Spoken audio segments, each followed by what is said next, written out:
Several giant monsters emerge along with a mystical force, and both are beneath the ruined city. There are numerous giant monsters spreading chaos and destruction. In front of a kind of giant centipede, there is a boy. Then he starts to activate some kind of magical ability as his eyes are glowing. In an instant, he launches a powerful blue ray toward the monster. He smiles as it appears he defeated it without any effort. Returning to reality, someone begins to call for Lu Shen. Waking up with a tired face, he asks what happened. Everyone in the classroom starts laughing, and his teacher scolds him, saying that he slept the entire day again. Irritated, the teacher warns that there are only 200 days left until the final exam, and all the student does is sleep endlessly. He warns that if he continues like this, he won't achieve anything in life, not even as a construction worker. He asks what the minimum status of a construction worker is, and the boy responds that it is 0.8. Laughing a lot, one of the students intervenes, saying they can let the kid sleep, and another says his life status is 0.7. Disappointed, the man says that the boy isn't even trying. After that, he dismisses his class, which makes everyone happy. This is Liu Qiming, one of Lu Sheng's friends, who asks if he had a nightmare again.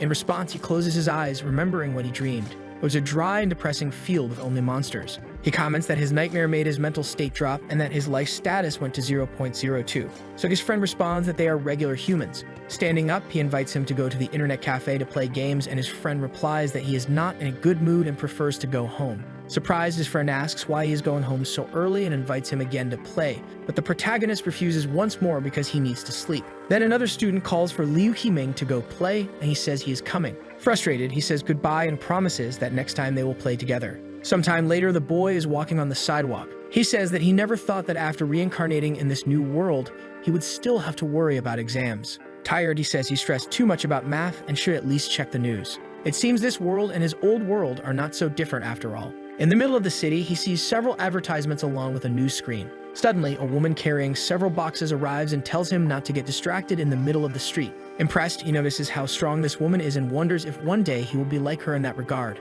It's already late in the afternoon. A woman is applying something on her husband's back and asks him to grit his teeth and hold on because it's almost over. These are the protagonist's parents, who arrive at his house. Putting on his shirt, his father asks if he is hungry, and his mother says she will prepare dinner since they are just waiting for their daughter to return. Concerned, the boy calls for his father. He asks why they don't buy a blood circulation device and comments that he heard that just by holding it, one's vital energy and blood increase. Smiling, the man says that this is not a wound that happens because of age. He also mentions that he is as tough as metal, so these injuries are nothing. Changing the subject, he says he has a present for the boy. Presenting it, he says this is the latest recovery powder from the benevolent clinic. Seeing this, the woman asks if this isn't the recovery powder that costs $20,000 and was advertised on TV. Patting the man on the back, she says he is incredible for getting it. Soon, he endures a few slaps. Happily, she says it's perfect, and that her superiors allowed her to bring the leftover pork from work, so they should celebrate his effort with it. Both are very happy with this achievement and start laughing, while the protagonist holds back from saying something.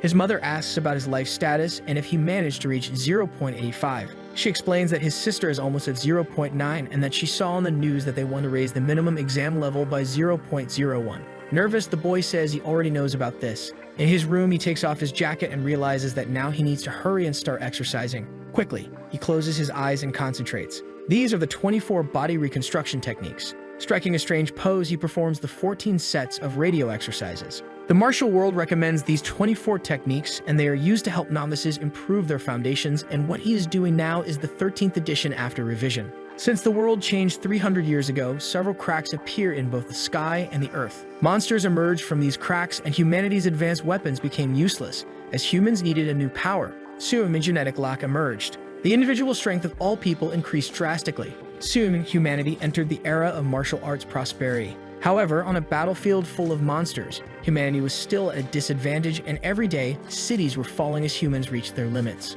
A man gives a speech that these people were born into a world without rest, so they must carry this responsibility, and that each one is the future legacy of martial arts. Sometime later, the protagonist is tired after completing 3 sets of the body reconstruction techniques, and his status hasn't changed, so he compares himself to his sister. His parents brought him a lot of medicine to use, and even the heavens gave him a second chance by reincarnating him into this world, so he wonders if it's just the result. Sweating heavily, he says it's useless even after doing it 3 times, so he must do it as many times as necessary. His vision starts to blur. Apparently, he faints, but he quickly wakes up startled. As he gets up, he wonders if this is the desolate feel from his nightmares. Pinching his own cheek, he says that it seems he still can't wake up. Behind him, a monster emerges, roaring and attacking. The boy falls to the ground, managing to defend himself just barely. Paying attention, he realizes it is some kind of zombie. He says he has managed to escape from them a few nights, but he can't believe he was caught by this creature. Without wanting to talk, the zombie tries to hit the hero with a headbutt but misses, striking the ground instead. Irritated, the boy tells the monster not to underestimate him. Placing a foot on the enemy's chest, he says that even though he is terrible at combat and even though he's a weakling with a life status of 0.7, kicking, he says that even so, he will become a martial artist. After the kick, the monster is sent flying far away. Grabbing a stone in his hand, he prepares to finish off the creature. He hits the zombie with all of his strength using the stone. After this attack, Lou is covered in stains and exhausted on top of the defeated zombie. He feels relieved for finally defeating it and notes that a zombie's weakness is its head. Suddenly, a black and blue energy starts to consume him, and he questions what this is. It begins to spread all over his body. It starts to show the zombie's memory when it was alive of him at the beach, saying he wants to join the military defense. It also shows the day he became a member of a base. It also learns body reconstruction techniques and that more power means more survival ability. At one point, the base's gates were attacked by evolved creatures. Returning to the present, the boy is shocked to realize these are the zombie's memories when it was alive, and he wonders why he saw this after defeating it. Trembling, he keeps asking himself what just happened. Without giving him time to think, another zombie appears behind him. Turning around, the protagonist prepares to defend himself. He is enveloped by a killing aura, delivering a fatal blow to the enemy without hesitation. His eyes are completely illuminated as if he were possessed. Then he regains his consciousness. Frightened, he questions what just happened and when he became so strong. Surrounded by that energy, he understands that this power is slowly entering his body. He wonders if it is from this armored zombie and if by killing zombies he will not only gain their memories but also their strength. Looking at his hand, he thinks he can't believe it and understands he just gained a lifetime's worth of experience without even trying. He questions if this doesn't defy the laws of nature. Sighing, he comments that if only this weren't a dream. Standing up, he says that it's also strange to call this a dream as it feels too realistic. As he approaches the zombie's body, he notices something. Quickly, its memories start to appear in his mind. Tired, he thinks that the base number is the same as the one that appeared in the previous zombie's memories and that apparently he needs to find this base 3 and 59. He says that absorbing the memories this time wasn't as unpleasant as before and that apparently he will need to find combat-type zombies to drain their combat strength. Suddenly, he sees something strange happening. Looking up, he notices several lightning bolts and that the ground is collapsing in front of him. He runs desperately as his vision blurs again. Then he wakes up and realizes it was all a dream. Dripping with sweat, he notices that he finally woke up from the dream. At that moment, someone starts knocking on his bedroom door. A girl tells Lu Sheng to come out right now, as it's time to eat, calling him for dinner. He opens the door, looking exhausted and tired. She tells him not to even think about saying he was getting excited, because she knows he was sleeping until now. This is Li King, Lu Sheng's only younger sister. The boy starts laughing, and she watches him. With a dead look, the hero comments that he really fell asleep without meaning to. Looking more closely, she notices he had been exercising. Turning away, she says that now that he's awake, he should hurry and go downstairs and not make their parents wait. Embarrassed, she wonders when he got so muscular like that and that apparently he is really putting in the effort. Uncomfortable, the protagonist says that he's on his way. This girl was always close to him when they were young, from starting school together, but after she received the results of her first evaluation, her attitude toward him changed. This is no surprise as her health status is above 1.0 and her combat ability is well over 100. At this rate, she will soon receive a good offer from martial arts universities, and to sum it up, she's a genius. Thinking about himself, he realizes he is just a useless and worthless brother compared to such a genius sister. Looking at himself in the mirror, he wonders when he got this muscular. Besides, he also notices that he doesn't feel lazy at all, despite just waking up, and that he doesn't even feel sleepy, managing to fill himself with energy like never before. But that's not all. He also remembers all the memories he obtained from the zombies and the various combat techniques he inherited. He says that, apparently, he also got a bit stronger. He wonders if he can bring to this reality the strength he gained in his dreams. After a while, he goes to the table to have lunch with all of them and thinks that these things only happen in fairy tales. While eating a lot, he asks if his mother's cooking has improved and that today's dishes are really tasty. Showing the bowl, he asks for more food and says it's so good he can't stop. By the piled up dishes, it's clear the protagonist has already eaten quite a lot at dinner. Awkwardly, he tells them not to worry because he's already full. Taking the bowl, his father says he won't let him go hungry in his own house. He asks his wife if she can make another pot of rice and cook a few more dishes. Patting his shoulder, he says that all boys are like this during puberty, and that if he never felt full, no matter how much he eats, before you know it, he'll grow taller. He asks how long he can keep growing. His sister responds that he is already 18 years old and that the last time it was checked, it was only 0.8. His father tells the girl not to belittle her brother all the time. Every number counts, and there is a big difference between graduating from a martial arts university. Looking at his hand, he thinks that perhaps his health status really did increase in the dream. He wonders if it's just his imagination and that he should take the dojo test. Sometime later, he is on the street, staring at the poster. He understands that the master of the Hongshuan dojo is called Nai Hongshuan, being a level 4 martial artist. The Martial Alliance's global standard. The health status of a level 1 martial artist is 1.5 and their combat power is 150. Meanwhile, the health status of a level 2 martial artist, combat power, ranges from 1,500 from Category 1 to Category 2. Then the health status of a level 3 martial artist is 100 and their combat power reaches up to 10,000. One can only become a level 4 martial artist by reaching a peak health status that exceeds 200 and combat power must reach 100,000. He quickly realizes that a health status surpassing 200 is equivalent to 300 of his own, and that a person's position in society is related to their martial artist rank, and that it's enough to look at the tuition fees of the school, which only children from wealthy families can afford. He understands that if his sister wants it, their family will probably pay for it, but not for him. Besides that, he also considers the zombie experience in his dream and that he doesn't really need an early education school. A woman with purple hair welcomes him and asks if he is here to enroll in the martial arts enrichment class. The boy responds that he isn't and that he is only here for an evaluation of his health status and combat power. In her mind, the woman thinks that he doesn't even have a personal instructor with him and that he doesn't seem to be from a wealthy family. Gently, she asks him to walk down the hall to room 8, where there is an evaluation machine. Then she asks if he needs help, and he replies that he doesn't. Inside room 8, he prepares to evaluate his health status first. Determined, he places his hand on the orb. Quickly, a lot of energy flows through his veins. His health status is 0.9, placing him at the martial artist rank of apprentice. Excited, he realizes that he actually increased by 0.2 in just an hour, and that this is how cultivation should be. Thrilled, he understands that he is almost tired of being a novice apprentice, but he is a genius, and at this rate, he will be able to move further along the martial arts path. After checking his health status, now he decides to check his combat power. Preparing to strike the mannequin, he concentrates his energy and says that everything will be fine, because the experience and combat techniques from those adapted zombies are all etched in his mind. Then he gets ready to strike with all his might, delivering a strong left punch to the mannequin, which starts to tremble with the force. After the strike, he eagerly awaits the result. His combat power measures 113. In shock, he realizes that it is even higher than the limit for his health status. He questions if this is real and if he can truly become a martial artist. He reflects that he slept for an hour, and that his health status and combat power increased significantly. He wonders what would happen if he slept for 8, 9, or 10 hours in one night. Will he be reborn? Sometime later in bed, his eyes are wide open. And he says he can't sleep when he wants to and questions if he slept too much in class. Turning on the light, he says it's only 9 p.m., which is a bit too early to sleep, and that at this rate, he'll exercise and naturally fall asleep when he collapses into bed. Inhaling, he says it's great that he can now stabilize his health status because it really increased. He focuses, thinking about the first step. However, he is surprised by something, wondering what he just did and why he would do such a thing. In a combat pose, he says that he has been doing this exercise since primary school and questions how he could make a mistake. Soon he realizes that these are the training techniques from that zombie, which he learned when it was alive. The boy continues training alone in his room, laughing and excited.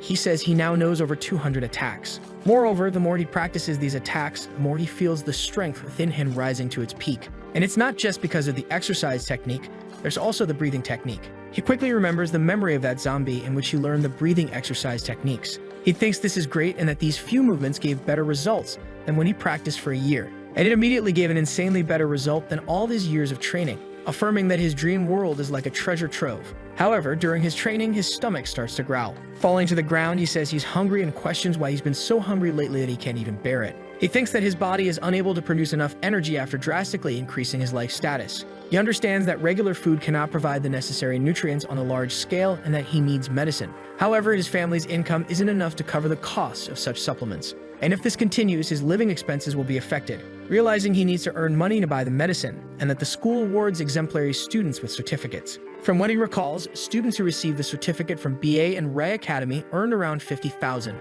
And if he wants this money, he must show his talent and strength. The next day in the sports arena, the hero is in the locker room, changing. His friend says it's very rare for those teachers not to spend the entire class reviewing the test this time, and that they haven't had a combat class in so long. Looking at the protagonist shirtless, he asks when he got abs. He says they haven't seen each other for just a few days and he almost didn't recognize him. Then the hero responds that he has been practicing a lot lately. He mentions that his hair has grown quite a bit and that he needs to cut it. He asks if he's trying to look handsome for the girls. The boy replies that he's corrupted as the final exam is approaching and he should be preparing more. While getting dressed, he thinks that maybe this is really his chance to become popular. After they finish changing in the martial arts hall, the teacher explains that for today's combat class, they will consolidate what they've learned in the basic martial arts course. This is the combat teacher Zhang Zhengo. Whispering, his friend says that from what he's heard, he is a level 2 martial artist, and that he has already fought monsters before. He asks him to observe the scar on the man's right arm. In his mind, the hero thinks that a level 2 martial artist's attacks seem very simple and superficial, and that what he absorbed from his dreams is far superior to all of this. Meanwhile, the teacher continues demonstrating his techniques. He mentions that he has already covered all the important points. Then he calls out to Yang Weifei, asking him to be his opponent for this demonstration. As the blonde student walks up, the girls comment that he is very handsome and also quite strong. The hero's friend feels annoyed, thinking that he always gets the chance to show off. Moreover, he is handsome and rich, and how could that be fair, since all the medicine he's taken so far has worked well, and his life status is almost at 1.2. He says that the school's teachers are not fair and questions how they mere commoners can survive. Lu thinks that if it were his old self, he would probably think the same way. However, from now on it's different, and he will fight for what he wants. The fight between the student and the teacher seems to be going well. After it ends, the teacher says that his movements are somewhat weak, and that he has only a few small issues like losing his center of gravity, which he needs to correct after class and investigate further. The boy in his mind wonders about helping, and that a low-level martial artist like him is weaker than the fighter from his family, and compared to him, he was just an outsider on the battlefield, with his future being bright. Then the teacher asks who wants to fight against Yang Weifei. Asking if anyone would volunteer, everyone gets nervous. Cyan Kaiming asks who could defeat him and questions if they wouldn't become a public embarrassment if they volunteered. The teacher in his mind understands that every time he mentions combat, the students shy away and that they are too scared. And that even though the school teaches them to cultivate life stages and practice martial arts, those who manage to enter the armies after graduating and continue on the path to becoming the best martial artists are indeed the ones who shine the brightest. In his mind, he understands that the students say he favors them, but they never think about it carefully, and that aside from Yang Weifei, none of them truly want to fight. Suddenly, the teacher notices something among all the students. Staring at the protagonist, he questions the glow that the boy has, and it's as if he has experience in battles. Pointing, he says he will choose this guy here, and in his mind, he wonders if they've always had someone with this potential. His friend asks if it would be better to give up before starting, as the exam is coming soon, and if they get injured, it could affect their scores. Stretching, the hero tells him to relax as he had already mentioned that he has been practicing a lot. The teacher announces that the time limit is 10 minutes and that the rules are the same as a standard fight, reminding them of the important points he had already mentioned. Face to face, both students stare at each other. Teacher Zong comments that they should learn from each other until the time runs out. In his mind, Zong realizes that the student is so calm even though he knows he's going to fight against the strongest in the class, and he wonders how he didn't notice this gem before. He asks what his life status is, and the boy replies that the last time he checked, it was at 0.8. The teacher understands that 0.8 is quite low and wonders if he made a mistake. He asks him not to put too much force into his attacks and that the main goal is to learn. Confident, the blonde student asks if the boy is ready and advises him not to use his hands to cushion his fall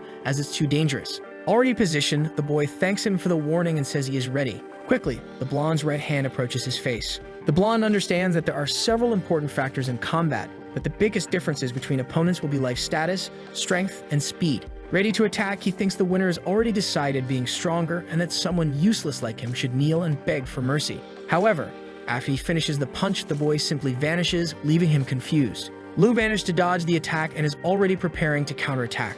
The blonde then becomes nervous, unable to understand anything. He takes a strong punch to the cheek, which leaves him completely dazed. The blow is so powerful that it makes the blonde bounce off the ground multiple times like a soccer ball. He crashes to the ground near the other students, completely stunned, and the teacher approaches, picking the boy up in his arms. The entire class is extremely surprised. Quickly, all eyes turn to the protagonist. They begin questioning how Lu Chang did that with just one punch and how he managed to defeat Yang Wufei with a single strike. Even Lu Chang is surprised by what happened. While Yang Wufei remains unconscious in the arms of Professor Zong, the entire class continues to question what just happened, and some can't believe that Lu defeated the strongest student with a single blow. The teacher calls Lu's attention, saying he will call the nurse immediately. Sometime later, the nurse places Yang on a stretcher and takes him away. Lu then approaches Zong, nervous, apologizing, saying it was unintentional and that he couldn't control his strength. Zong just smiles. Placing a hand on the boy's shoulder, he says that injuries are inevitable when learning combat and that Lu shouldn't worry. The teacher then asks Lu to come to his office because he wants to talk with him.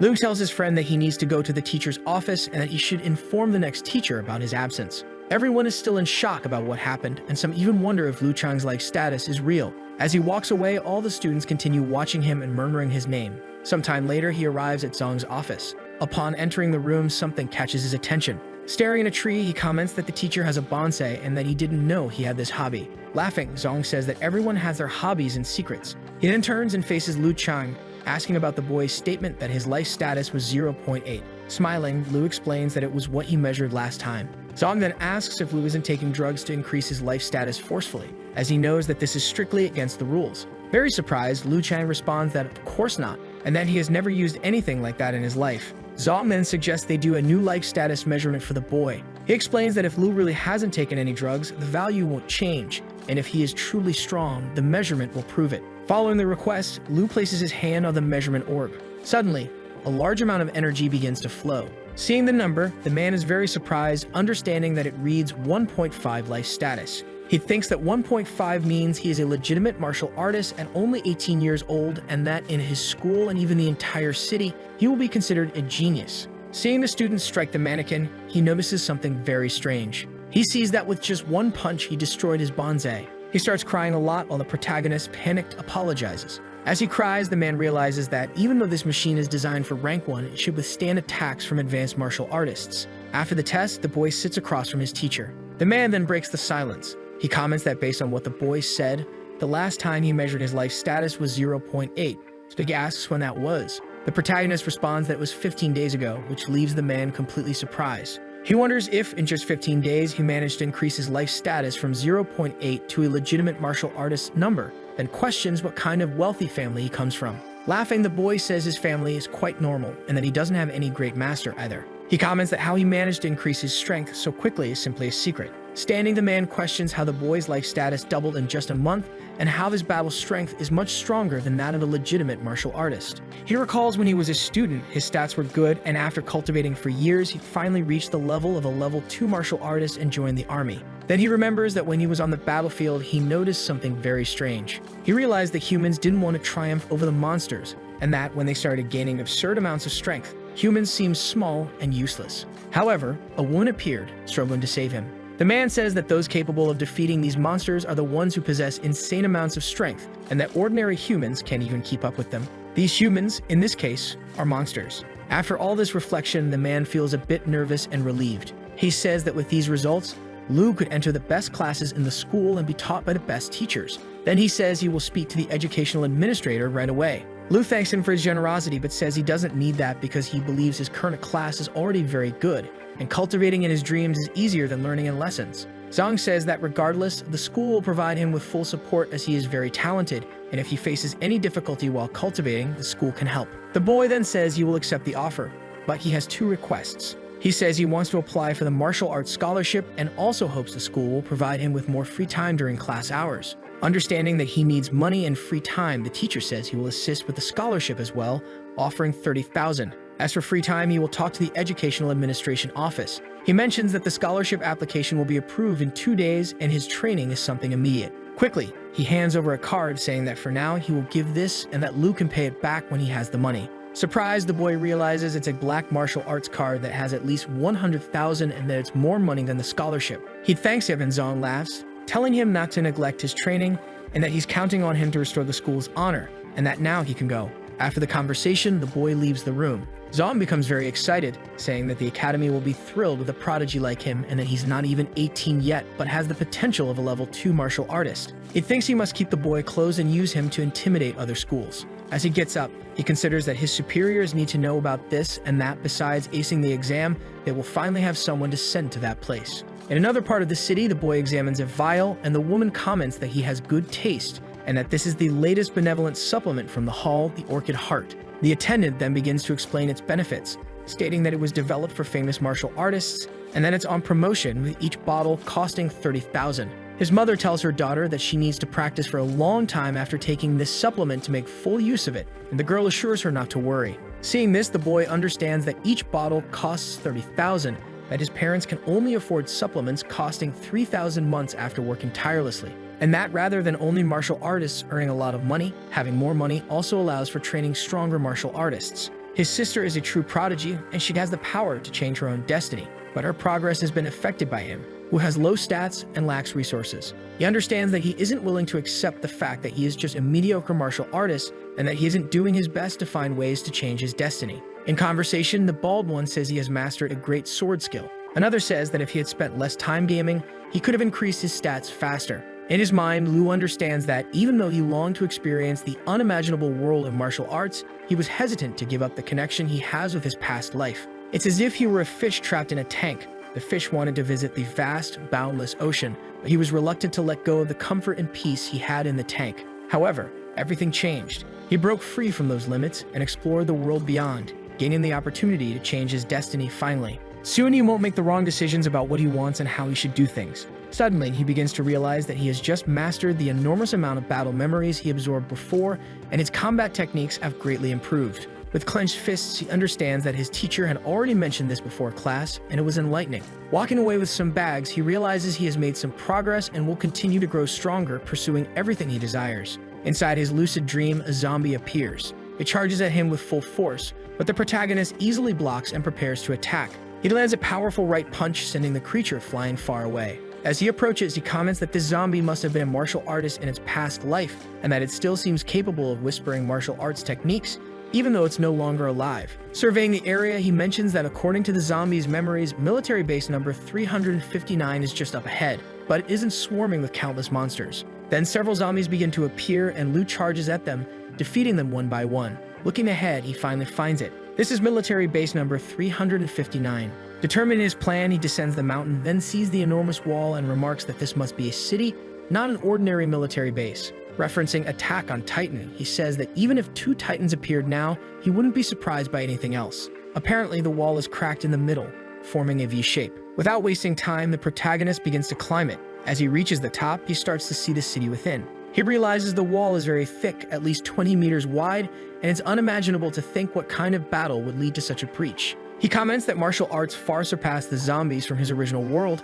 and that if such a powerful civilization fell to the monsters, what would his future be like? Observing the city, he notices that one building looks different from the others, likely the military base or headquarters. However, he starts to see something there. Spotting a man sitting on the ground, he wonders what it is and realizes it's probably another zombie. Staring into its eyes, he is startled, falling back abruptly. He questions what that was and wonders if it was a shockwave and what's with that eerie aura. He decides it's better not to approach that place and that he shouldn't think about it for now. He decides that he should first explore the surrounding area, noting that the zombies below don't seem that frightening. Several zombies are walking throughout the city. Suddenly, one is hit in the eyes. After striking it, the protagonist jumps onto a fence and then onto a wall. Then he is surprised by something else. Entering a room, he remarks that there are no zombies here and that this place looks like a normal apartment. It seems that whoever was here was enjoying a meal when the apocalypse occurred. And there are no signs of forced entry, so he wonders if people transform into zombies because of that terrifying black mist. Looking to the side, he sees something different.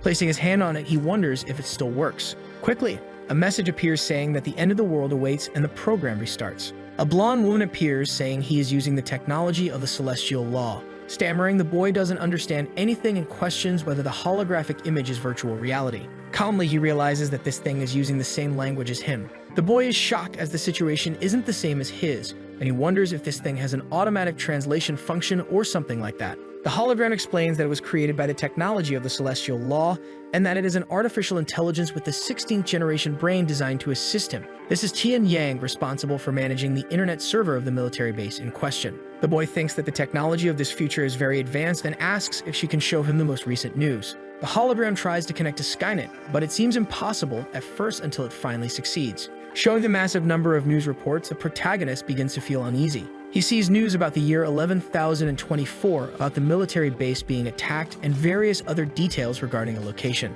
Then he notices that there is mention of a Class X martial artist, and that this world and his were very parallel, and their progress in martial arts is unimaginable. Then the holographic book begins to turn pages, and something catches his attention. Then he begins to see images of various monsters emerging. All of this is in front of him on a small screen. Nervous, he understands that the martial arts technology of their world has developed to an incredible level. However, even the Class X martial artists, along with a tall and sturdy wall, couldn't defend against the monsters and the black mist. Despite having abandoned the celestial body they once called home and even sending a search team into space in search of another suitable planet for humans. After the obliteration of civilization on that day, no good news was ever sent back. In other words, as expected, humans are incapable of avoiding extinction. Even with all their civilization thriving, it's lamentable. Sitting on the couch, she asks the hologram if she can investigate the history of the world. She agrees and begins retrieving the entire history of planet Earth. A large holographic scroll starts to appear in front of him. The analysis indicates that the people of this world were very strong, yet they still couldn't avoid death, and that perhaps he can learn something from their experience to prevent his world from becoming extinct as well. In the first year, huge rifts appeared around the world, and from them emerged various monsters. In the 14th year of the martial arts era, the first martial artist with strength and intent was born in the nation of the ancient dragon. And in the same year, the World Martial Arts Organization was established. Seeing the person there, the boy is shocked. He questions whether this is indeed the history of his world. Soon, he begins to realize something. The same language, the same martial arts class systems, the images he saw before. They weren't of another world being destroyed. They were images of his own world being destroyed 10,000 years in the future. However, he starts to wonder if perhaps this isn't the same world. He thinks it might just be a coincidence, or that the world in the images is merely a nightmare world. Then he calls the hologram, asking if she can retrieve his personal information. Quickly, she conducts a full search on Lu Sheng and finds 36 results. He begins to look through his information carefully. However, he is surprised, questioning why he only lived until 18 years old. Moreover, he wonders if he was just an ordinary citizen. He asks her to continue searching for any information about Lu Sheng from March of the year 299. However, she responds that his authority is insufficient. Guests do not have permission to access martial arts-related information. He wonders if he needs to provide blood to create an account. He questions how he would give the blood or if she has some kind of needle. Quickly, the table extends toward his finger, making a prick. This leaves the boy embarrassed and shocked. In no time, she makes a small cut and blood flows from his finger. The blood sample is collected and the analysis begins. However, her eyes widen quickly. Feeling what happened, he asks what's going on. The blood analysis is complete. Revolution plan activated. Connecting to the Revolution database of military base number 359 successfully. Access granted. Curious, he asks what she means by revolution, and if this is the plan to search for a new planet before leaving Earth. He begins to see the information, questioning why the picture changed. Analyzing carefully, he wonders if his future has changed. The description shows that he graduated with top results. At Bei Academy, he ranked 23rd in the entire city. He entered the Bei Martial Arts University. 3 years later, he joined the armed forces. After that, he served at the Tana military base and died on the southern battlefield. At 17 years of age, he was still single and was also the first official lieutenant. But he made no remarkable contributions. Surprised, he wonders if becoming stronger changed his future. And the information beyond the age of 18 matches what he remembers. The instance where his strength increased significantly before the exams was also recorded. However, no matter how impressive his story is, all this glory didn't mean much. In this database, he cannot be considered a genius. After all, in a database with over 10 years of information, there are many geniuses. And as stated, not everyone managed to leave their mark in history. However, he notices gaps in his personal information. He could only record his blood IQ level of 2012 and battle strength of 257 when he took the verified exams. If he ignores the dream world and focuses on training, breathing techniques, and uses the resources available to maintain his progression speed, he will be able to reach these values within 200 days. But if he continues cultivating and reaping the benefits of the dream world, he will definitely surpass those values. He questions how he can be satisfied with just his city ranking when he should be among the best in the global rankings, so that everyone knows of his existence. Staring at the holograms, he thinks that his future shouldn't be limited to just this. If he keeps getting stronger and continues changing his future, humanity won't go extinct, and he will become this savior with the power to change everything. As an ambitious person, he must be the one to start the revolution. Sometime later at the hero's home, he joins his mother and sister for a meal. She asks why the boy isn't wearing his uniform, wondering if there's no class today. He responds that the teacher told him he could stay home and didn't need to attend. The woman questions if that's really true, and his sister says she's never heard of anything like that. As he stands up, the boy says he's full. He mentions that he's going to his room to study, and his mother says that's good and encourages him to keep up the good work. His sister, in her mind, thinks that it feels like this boy has changed a lot, that he's no longer as cheerful as before, and that he has become deep and mysterious. After that, the boy enters his room and closes the door. Stretching, he notices someone is calling. Answering, he greets Mr. Zhang, his teacher. The man informs him that his study material has arrived and that he should come pick it up later. The man then asks why he didn't come today, as he thought they would discuss his school schedule. However, the boy responds that he doesn't have much time and needs to hang up. He says he can't explain right now, but will contact him later, and then he ends the call. He thinks that now he doesn't have time to worry about school. He needs to become stronger and surprise everyone, and that the only way to rise higher is by showing his power. He must reach the top to find a way to change the future. Then he returns to that room at the military base with the hologram. He asks her to search for all the methods, notes, and martial arts tips she can find. Doing so, she displays various research sources, and the search yields many results. The boy is very surprised, saying this is incredible, and asks her to filter only the appropriate techniques for first-level martial artists and rank them from best to worst. After completing the request, the woman begins filtering the data. She shows the ranking with the filter completed, and at the top are 3 results. The first is the technique of natural breathing. Nervous, the boy realizes that this is the best method in 10,000 years. The chapter of stellar body refinement created by Yang He, a member of the 11th tier of the Martial Arts League included in the Spark program. This natural breathing technique has an introductory chapter created by Yang Huzhao, who is a member of the 11th tier of the Martial Arts League. Additionally, there's the crystal contemplation technique with an introductory chapter created by Duan Yifeng, one of the 11th tier members of the Martial Arts League also included in the Spark program. He understands that the strongest current martial artist is only level 9, but in front of him are 3 techniques from level 11 martial artists, and this is incredible. Even if they are just introductory chapters, the value of these things is unimaginable. All these techniques were included in the Spark project, and it seems that his martial arts Lee ancestors already knew their fate, and that even if they couldn't do anything, they had to preserve their knowledge, hoping that someone in the future would pass these notes forward. Stellar alchemy.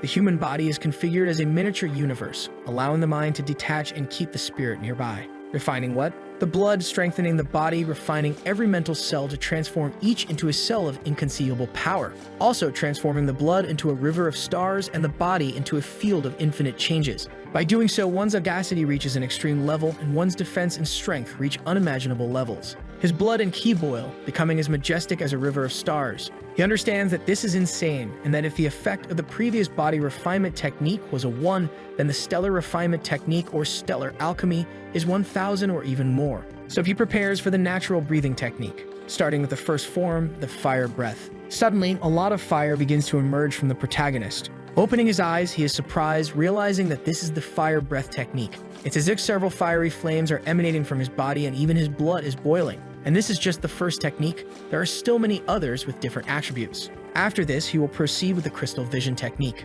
This technique purifies the mind and strengthens the will. It deals with the most mysterious aspect of martial arts practice, spiritual power. He wonders if he will need to train his spiritual power, so he begins to try. A blue energy starts to envelop him. Opening his eyes, he realizes he is in the spiritual world and sees a giant white man standing before him. He begins to understand that spiritual will is crucial in martial arts practice, and that a martial artist with strong, undistracted willpower can easily surpass one with weak willpower focused solely on strength. However, he questions how he can practice this as he knows nothing like it in his world. Sighing, he says it may take some time to achieve. Sometime later, he opens his eyes. He realizes he is back in his world, feeling extremely tired, and this doesn't seem like just a simple dream. Looking at his arm, he says it smells bad and wonders if it's really his sweat. He says this came from the dream world, so he understands that it also affects his real world, and he thinks that's great. Taking off his shirt, he goes to take a bath because these 2 techniques are multiplying within his body, and it's amazing how they can eliminate impurities from it. Holding the vial, he says that his training is progressing rapidly, and that once he receives his scholarships, he will be able to start making medicine. And it will be a rare recipe never seen before. Not only will his powers increase, but he will also impact the global pharmaceutical industry. The next day at Bay Area Academy, Professor Zhang hands him a card, saying that he should at least inform him before planning to come to school. The boy takes the card and apologizes for causing so much trouble. Dong tells him he can leave if he's busy, but to make sure he comes to school at least once a week. As the boy walks away, he thinks that only 2 days have passed since their last meeting. However, he feels that he can no longer understand him. Lu is already outside the school walking down the street. He thinks that now he finally has some money, but he needs to solve the issue of Ki and blood deficiency as soon as possible. With the medical recipes he obtained, he will be able to produce the most efficient supplements in the future. And according to the recipes in the database, the most suitable supplements for him are muscle broth and blood strengthening soup. He needs to use professional equipment even if it's just a simple medicinal broth, which is why he needs a suitable pharmaceutical laboratory. However, he realizes he cannot afford one as he doesn't have enough money to buy it, so he decides to try renting a pharmacy's facilities. The man is shocked, questioning if he really wants to rent his pharmaceutical laboratory. He probably thinks it's a joke, saying that the laboratory is the most valuable facility in the entire pharmacy, so he rudely declines and slams the door in his face. Sighing, the boy understands that this was the 7th shop he asked, just as he expected. Opening his bag, he sees that he has already purchased all the necessary ingredients to make the muscle and blood-enhancing soup, and he has more than enough to make several portions. Looking at the card, he realizes it doesn't just have 30, but a total of 80, and he thinks the man contributed a small amount of his own money. He understands that if he cannot rent the laboratory, he will have to buy some basic equipment online and try to make it at home. Entering a place, he notices something strange. He wonders if there is a pharmacy nearby and why it looks so suspicious. He enters, politely asking for permission.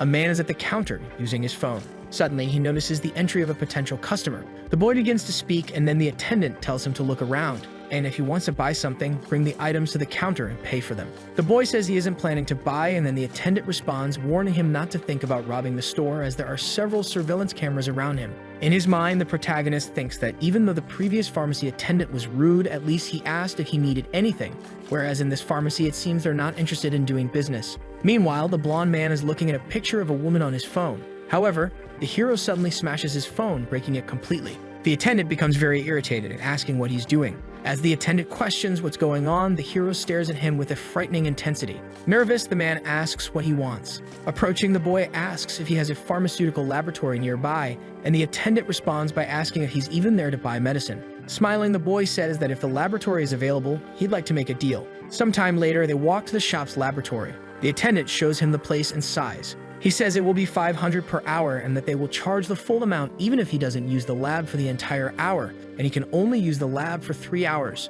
The boy says he understands and will pay in advance. Pleased, the attendant says that's great and that he can do whatever he wants. The hero immediately starts putting on his lab coat. He says they're going to begin, and this will be his first time making medicine. First, he needs to prepare his ingredients. For this mutant lizard with green patterns, he needs to remove its scales to activate it. Then he needs to add the neutralizer, fixing the concentration at 85% and maintaining the solution at a constant storm. Next, he needs to liquefy the condensed moonstone using a laser transmitter. This way, he will convert the material to a liquid state and collect it, letting it cool for a while. Finally, he needs to cut a small portion, and this mutant jar is extremely tough, so he must be very precise. After processing all the ingredients, adjusting their medicinal properties, and mixing them, he will finally obtain the muscle and blood enrichment suit. Holding the vial, he realizes he succeeded and he didn't expect to manage it on his first try. However, he knows he'll only find out his creation was successful after consuming it. Without hesitation, he begins to drink the purple liquid from the vial. He says he doesn't feel anything, not even a taste, and wonders if it failed.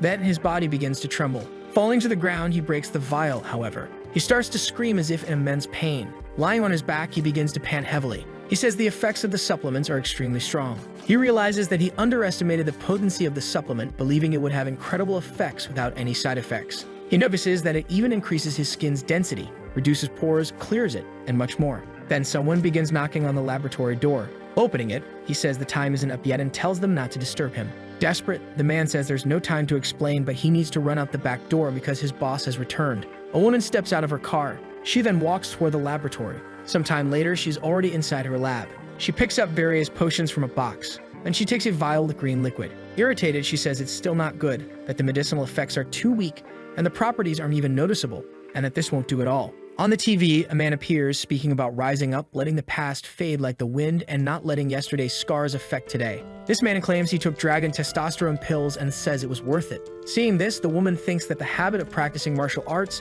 and the complementary pharmaceutical industry are changing every day, and that new and better medications are being released every day as well. She reflects that her family's decline was due to their conservative thinking, adhering to old habits, and resting on their profits. She thinks that Changsha Medicinal Hall still sells old medicines from years ago and has completely lost its competitive edge in the market. Biting her finger, she thinks that if things continue like this, and if she doesn't find new medical prescriptions, her family business, which her father personally entrusted to her, will collapse. Turning around, she says she knows how to collaborate with experienced alchemist doctors, and that Mr. Jiang recently developed a new medical prescription, and she needs to get her hands on it as soon as possible. This way, her family will rise from the ashes. Seeing his boss, the boy stammers, asking if she wasn't supposed to go to the neighboring city today. The room falls silent, and he continues, saying she returned so quickly. Complimenting her, he says she looks as beautiful as ever, her walk is elegant, and her stunning beauty will forever make her his goddess.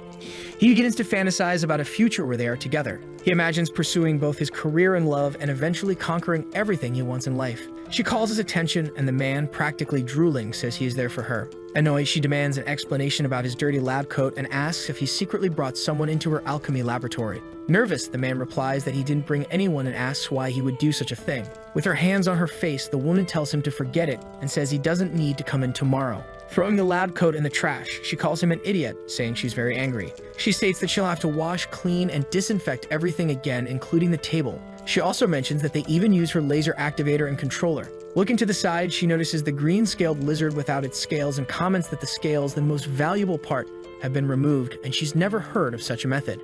She remarks that it seems like someone with their head in the clouds is trying to develop their own medicine. But this requires a lot of experimentation, and she wonders what kind of thing the person was attempting to make. However, she questions whether placing hope in something unrealistic is exactly what she's doing now. Looking at the floor, she realizes that besides using her laboratory and equipment, the person also broke some items. Curious, she begins to pick up the broken vial on the floor. Noticing its appearance and smell, she recognizes the condensed moonstone and realizes it's undergoing a strange reaction. Analyzing it carefully, she understands that she's never seen medicine like this before. Very intrigued, she takes a drop from the broken vial, bringing it to her mouth to taste. Suddenly, her eyes widen and she's left stunned. Sighing and carrying his bags, the attendant mutters that it's all that damn boy's fault, and if he had known, he wouldn't have taken his money. Looking back, he mumbles about how he can't believe this is where the story ends. However, he soon notices the woman running after him. She calls out to the boy named Mafi, telling him not to leave and to stop right there. In response, the man starts to cry. He leads toward her, saying he's not going anywhere,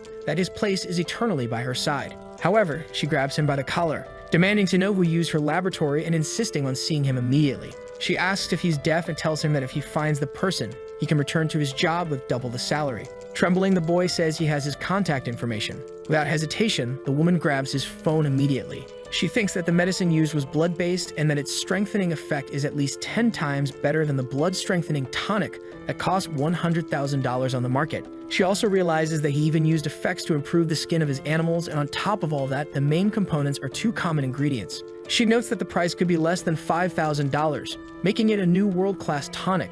Calling, she says she has finally found the opportunity her family needed. Meanwhile, the protagonist is in his void, meditating as if he's increasing his spiritual energy at that very moment. After his training, he begins to awaken. The stellar body refinement technique was inspired by a martial arts technique by Jin Shanxi. The incredible ability to awaken the human body's potential is simply beyond human comprehension. And the natural breathing technique is also phenomenal, possessing immense power. Without the complementary action of this breathing technique, the effects of the stellar body refinement technique wouldn't be nearly as effective. His vitality has also increased significantly. He made 12 portions of that medicine, and given his current physical state, 2 portions a day would be sufficient. Suddenly, he realizes someone is calling him. Without saying anything, he picks up his phone to see who it is. Noticing that the man has answered, a woman speaks, saying she saw the tonic he left behind. She comments that it is destined to be a product that will change its era, inviting him to collaborate and promote the product. The man replies that they can meet in a week, and the woman is taken aback, asking if it could be now. Irritated, she decides to take it out on her employee. She orders that from this moment, he is responsible for finding this master. She promises that if he finds him within 6 days, she will pay $10,000 for each day he saves. Overjoyed and surprised, he stammers, saying he'll keep her promise. However, he questions if she might have misunderstood something. He explains that the boy using the laboratory isn't even 20 years old, and judging by his appearance, he's a student, questioning if he really is the alchemist master she's talking about. With this information, the woman is completely shocked to learn he is a student. Nervous, she wonders who exactly this person is. Back in the protagonist's nightmare realm, he throws a powerful uppercut at a monster, hitting it with all his strength. From a distance, another zombie is holding something in its hands. Focused, the boy tells it to come at him, saying that today's target is it. Rushing forward, he remarks that he wants to see if a rank 1 martial artist can withstand a rank 4 martial artist like the zombie. Quickly, the zombie charges as well, delivering a punch to the protagonist's chest, which he manages to block. However, the hero is quick, dodging and getting behind the monster. He lands a precise kick to its neck. Missing an arm, the zombie falls to the ground. Looking up, it sees Lu charging in to finish it off. He lands a powerful kick, causing a loud impact. Panting, he observes the zombie being defeated with relative ease. He comments that this one died on the front lines while fighting monsters to protect its city, and that they are not mere monsters used just to farm XP, but rather people who died defending humanity, the spirits of the brave who have passed. Analyzing, he realizes that this zombie was actually a rank 5 martial artist when it was alive, which explains why its punches were so strong. It's been almost a week since he learned the new techniques, and at this pace, his vitality has increased rapidly with muscle growth and blood strengthening, in addition to fully absorbing the fist techniques and memories. He understands that if he integrates the secret technique of the stellar body refinement and the natural breathing technique, he will be able to exert a power hundreds of times greater than his current one. As he analyzes all of this, the monster begins to appear. Preparing to attack with energy, he decides to name this integrated attack Stellar Impact. Sometime later, back in the real world, the hero returns to the store in question. He says he'd like to rent an evaluation machine and asks if one is available. Laughing, the attendant asks why he's back and if it's because the exams are about to start, reminding him that vitality isn't something that improves overnight. The boy understands that this is the second time he's come here in just 1 month and that most people only do evaluations once a month or even every 6 months. But then the woman tells him he can go ahead because room 206 is available. Inside the room, he says that if his skills have improved so quickly, he should come here to track the improvement of his stats, and will check his vitality first. Placing his hand on the device, he sees that his vitality is 15.6, which has increased so much that it has already exceeded the standards of a rank 2 martial artist. He realizes that supreme martial arts techniques and other advanced supplements from 10 years in the future would only match these stats if they were lower than this. Rolling up his sleeves, he understands that it's time to test his combat power. Getting straight to the point, he delivers a direct punch to the mannequin, but it's so strong that it starts to emit smoke. Seeing the score, something catches his attention. His combat power is TT 137, which is more than double the required standard. He realizes that if his ability affects his combat power, then his supreme combat power must be even greater. He tries another strike, this time using his stellar impact ability. After the test, he exits the room and approaches the attendant. Calling him a kid, she asks if he's finished and notes that he seems quite happy. Smiling, the boy says he is indeed very happy. Signing him off, she wishes him good luck on his exams. The boy walks out smiling as a blonde approaches. The attendant comments that looking at that kid this way, he's quite cute when he smiles. Then someone calls her. This is Mai Swan, the daughter of the master of the Hongjuan Martial Arts Academy. The girl remarks that she brought her brother back and asks who the person was that came for an evaluation. Laughing, the woman says that guy is just a normal student, but he's quite cute. In the background, the boy remarks that there's no point in being handsome since that won't help her survive. The attendant remarks that in today's society, what matters are professionals in martial arts, and judging by his posture and clothing, he seems like just an ordinary kid. The woman reflects, thinking that the poor attend school, but true martial arts are for the wealthy. The resources needed for martial arts cultivation are a big part of the reason for this saying. She knows her brother has been taking tonics since he was young. His lethality is much greater than others even before he started cultivating, and that others continue to grow a lot. Hitting the boy, she tells him not to compare himself with kids who don't have the same privileges. She says that since he has access to good resources, it's his duty to be stronger than others, and he shouldn't forget his origins because of that. Tearing up, the boy admits he was wrong and looks at his sister. He says he wants to discuss something with her and wants to see the results after that person's evaluation. He comments that the person seems a bit older than him and must be a student. He just wants to see if his hard work has paid off. The blonde agrees but says that he's just an ordinary person who shouldn't boast. The attendant says he's the only one who came for an evaluation today and that she can pull up his results right here. Seeing the results, the blonde is incredulous, saying that this is impossible. Falling to the ground, the boy questions if the device is broken. However, the woman responds that it was checked yesterday and everything is fine. The blonde then wonders if these results are truly accurate. She says they must contact their available staff and gather information on nearby students to find him quickly. She begins to look at the tablet with the result, staring at his photo, and says she will definitely find him.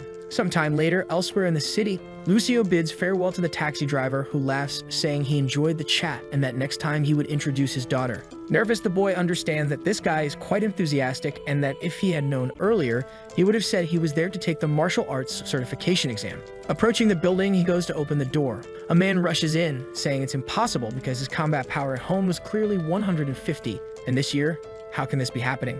Another explains that the evaluation devices used by the Martial Arts Association are personalized and more accurate than those sold elsewhere.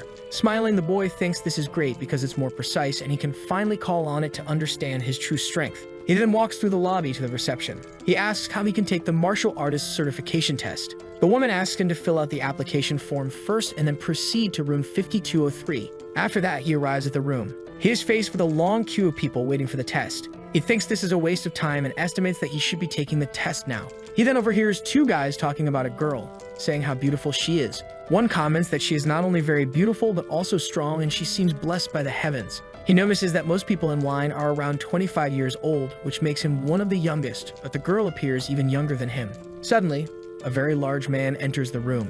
He grabs everyone's attention, asking for permission and apologizing. Another man says that this is the moment he embarks on the path of martial arts and is starting a new phase in his life. However, the large man steps in front of him, asking to pass. The man, easily 3 times the size of the other, still apologizes as he moves. Everyone is shocked by how strong and tall this guy is. A woman complains, asking who he is, and says that it's about arrival time, so he should wait in line. She insists he can't do that.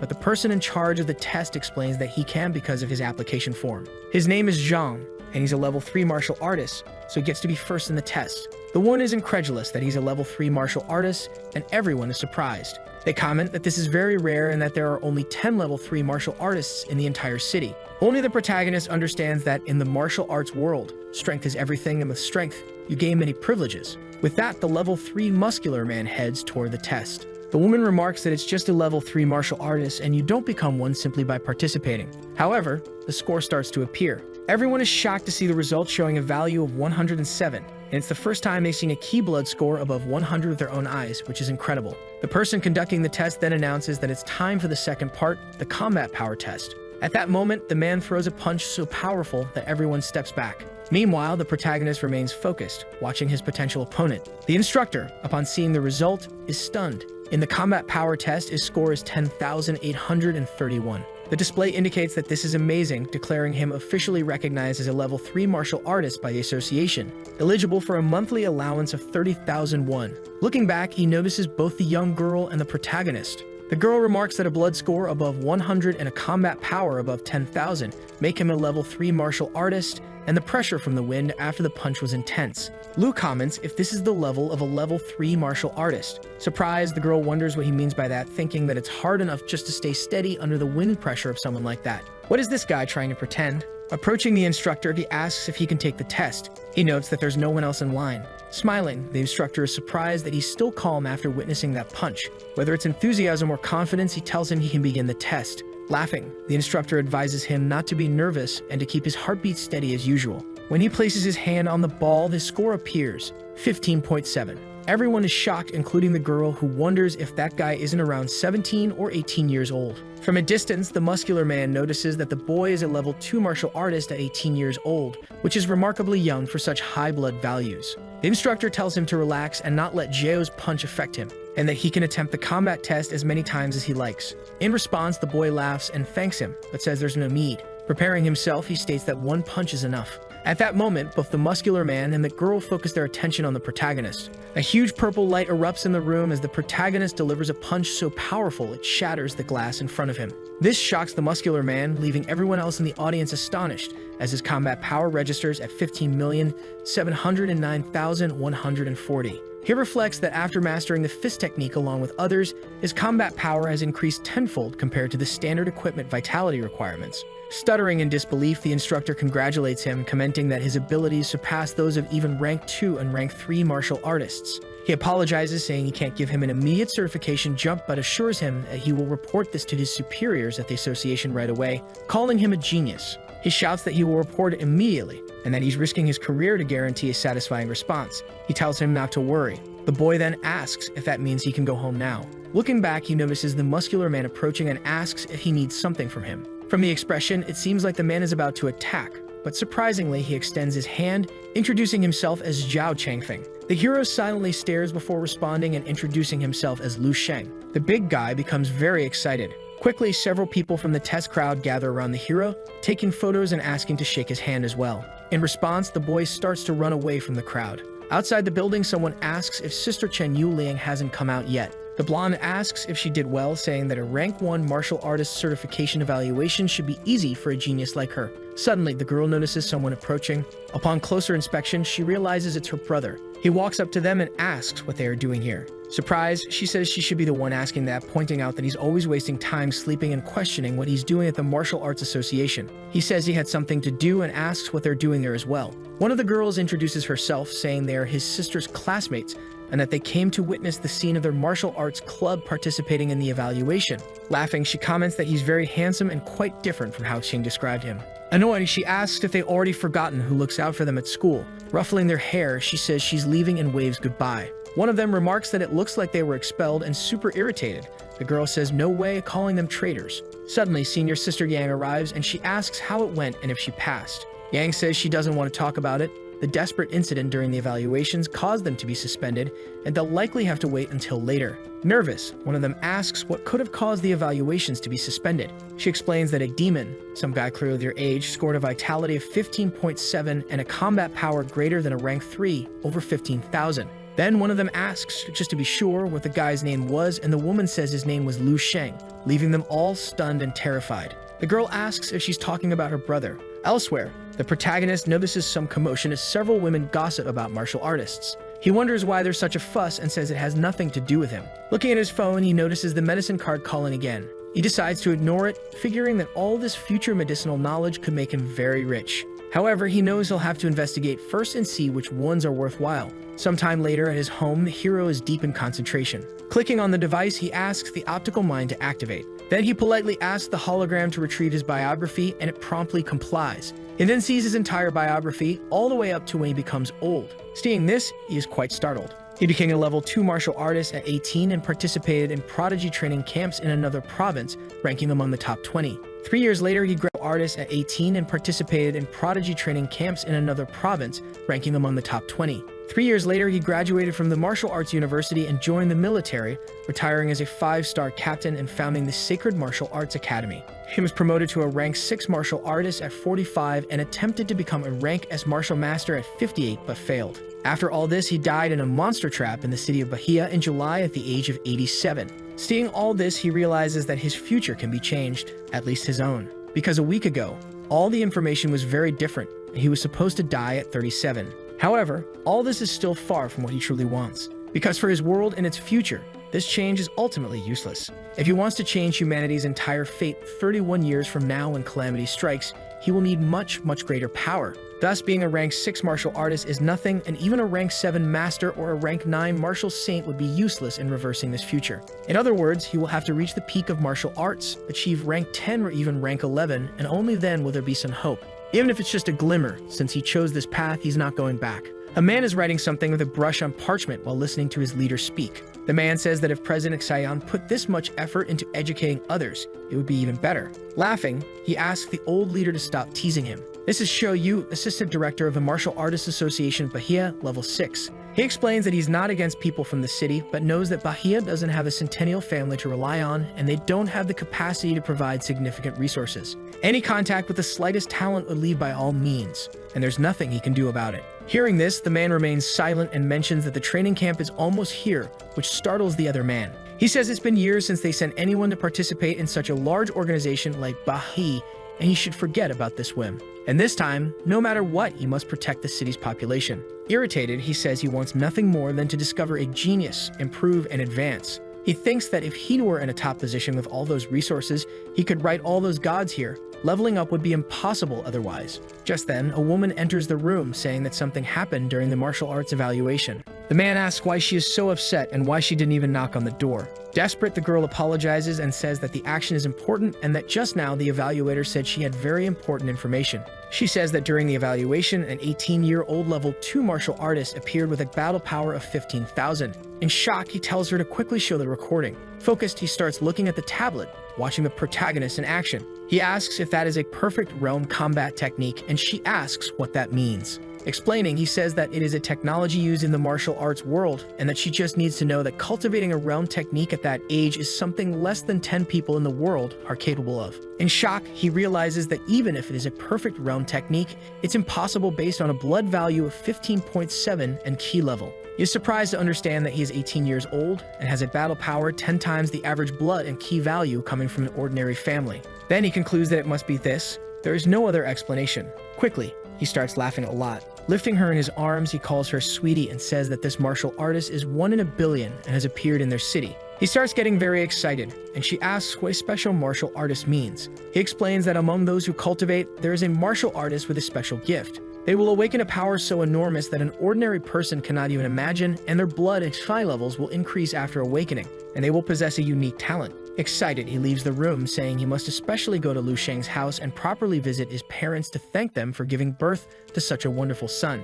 Elsewhere, a man appears saying he has found Lu Sheng. He says his name is Lu Sheng, that he is a student at the Barai Institution, and that his father works at the docks while his mother works as a cashier at a supermarket. The boy asks what they are looking for in this person if he has annoyed them, and that he is just a boy from an ordinary family. Then the girl tells him to shut up. Taking her phone, she says she knew they would be fast, but she didn't expect them to be this quick. Nai tells the boy to go and buy the proper expensive gifts for the parents and for a young girl right now. With the phone in hand, she thinks she has finally found him, while her subordinates ask if she is really going to get married. In his room, the boy is focused when someone knocks on his door. His sister tells him to come quickly, that someone is looking for him, and he thinks he hasn't heard Lai King call him brother in a long time and wonders who could have arrived. Then he finally reaches the living room and encounters two people. His mother tells him to come over quickly, and the man starts introducing himself, saying it's a pleasure to meet him. He explains that he is the president of the Artists Association at Baha University and has come especially to speak with him about the evaluation results. Mainly, he thinks this guy must be at least level 6, and then says it's a pleasure to meet him. Mostly, the man understands that he is not scared and remains calm, and his temperament alone is something rare to see. His mother then explains that this is Miss Nai Shuang from the Hongchuan Martial Arts Center. Introducing himself, he says it's a pleasure to meet her, and that they have met before at the Martial Arts Center but wonders if he remembers. Then the man responds that yes, he does, and says hello to Miss Nai. Intervening, the man says he will be brief. He has come to talk to him about the level 2 badge because his level has already far exceeded the standard. Therefore, he says that his monthly allowance will be measured as that of a level 3. Not only that, but he has decided to give him a monetary reward of $1 million as a form of encouragement. This leaves his parents completely shocked, asking for someone to pinch them. Continuing, the man says he hopes he can continue working hard on his journey and keep achieving more brilliance. The boy then thanks him for all the encouragement and support given by him and the association. However, he says that nothing is free in this world and that he will have to repay the kindness. So he asks what he wants him to do. Sighing, the man says that he is indeed broadening his horizons. Handing something over, he says he hopes he will join the talent training field in Dongning province. Standing up, he wonders if they are talking about the training field and realizes that, indeed, it is the training field that gathers all the special martial artists, but it is also the place that destroys talents. He tells the story of O Senior, known as the greatest potential in the martial arts sector, who participated in this training field and became just an ordinary person due to trauma. He tells the boy that his future is bright and that there is no need to take such a risk. Then the man responds, acknowledging that indeed there are risks. However, he explains that this place is the solution for true talents and that the newcomers in the city should be considered nothing but commoners compared to them. But he says that, in any case, he will respect his decision and asks what he will choose. At that moment, the boy starts smiling, saying that he is right and that he also believes he hasn't reached his limit yet. Sighing, the man says he will come to pick him up in 2 days, and if not, he will no longer bother him. As he stands up, he says he will see him in 2 days. After the man leaves, the protagonist calls Miss Ni and asks for an explanation as to why she is here. Then the girl starts to blush, feeling embarrassed, thinking that he looks much more handsome in person than in the photos. She explains that she came to deliver an invitation to Mr. Lu Sheng, which is an invitation to become an honorary disciple of the Hongchuan Martial Arts Center. Curious, the boy asks what it means to be an honorary disciple. She explains that the disciple doesn't need to attend regular training all the time and all the classes and equipment are free. Even his own father could be his instructor. Nai says that he will need to take on a responsibility functioning as a title. She thinks that if she can spread the news that he is an 18-year-old level 2, his popularity will explode and she can even see parents fighting to enroll their children. Abruptly, the protagonist declines the invitation and thanks her. In shock, she says they can discuss the benefits and there's no need to reject it outright. Then he says he can be an honorary member and they can also announce that he trains at the center. However, he states that he will not be a disciple and doesn't need that title, but can join them if they accept his terms. Seeing this, the girl is shocked but says it's a deal and that the honorary title will be exclusive to the Hongchuan Martial Arts Center. She says they will send a monthly allowance of about $1,000 directly to his home and that they will not bother him any further. After that, the girl also leaves and closes the door. At that moment, his parents call him. His mother wonders if she's dreaming about a school offering $1 million and an allowance of $100,000, and his father is in shock, questioning since when he was a level 2 martial artist. Both of them ask what is happening. Taking his mother's hand, he tells her that all of this is real and that she no longer needs to work the night shift, as staying up late isn't good for her health. He also tells his father that he doesn't need to strain his back doing that kind of work anymore because his spine has already suffered enough. He says that now he also makes money and that soon they can both stop working so hard. Sometime later in the philanthropy hall, the woman is very irritated, biting her fingers, saying that it's been a week and she still doesn't have his name. She looked through all the recent pharmaceutical documents but didn't find anything and questions where this genius came from, as the drug he created and the studies conducted on it yielded shocking results. Not only is it stronger than class 1 and 2 drugs, but it is also stronger than most class 3 drugs in addition to the numerous benefits it offers. Despite all of this, its production cost is less than $3,000, while class 3 drugs can cost up to $200,000, making this the most innovative drug of the century. Angrily, she slams her hand on the table, asking the employee where this guy is, as he couldn't have just disappeared for no reason.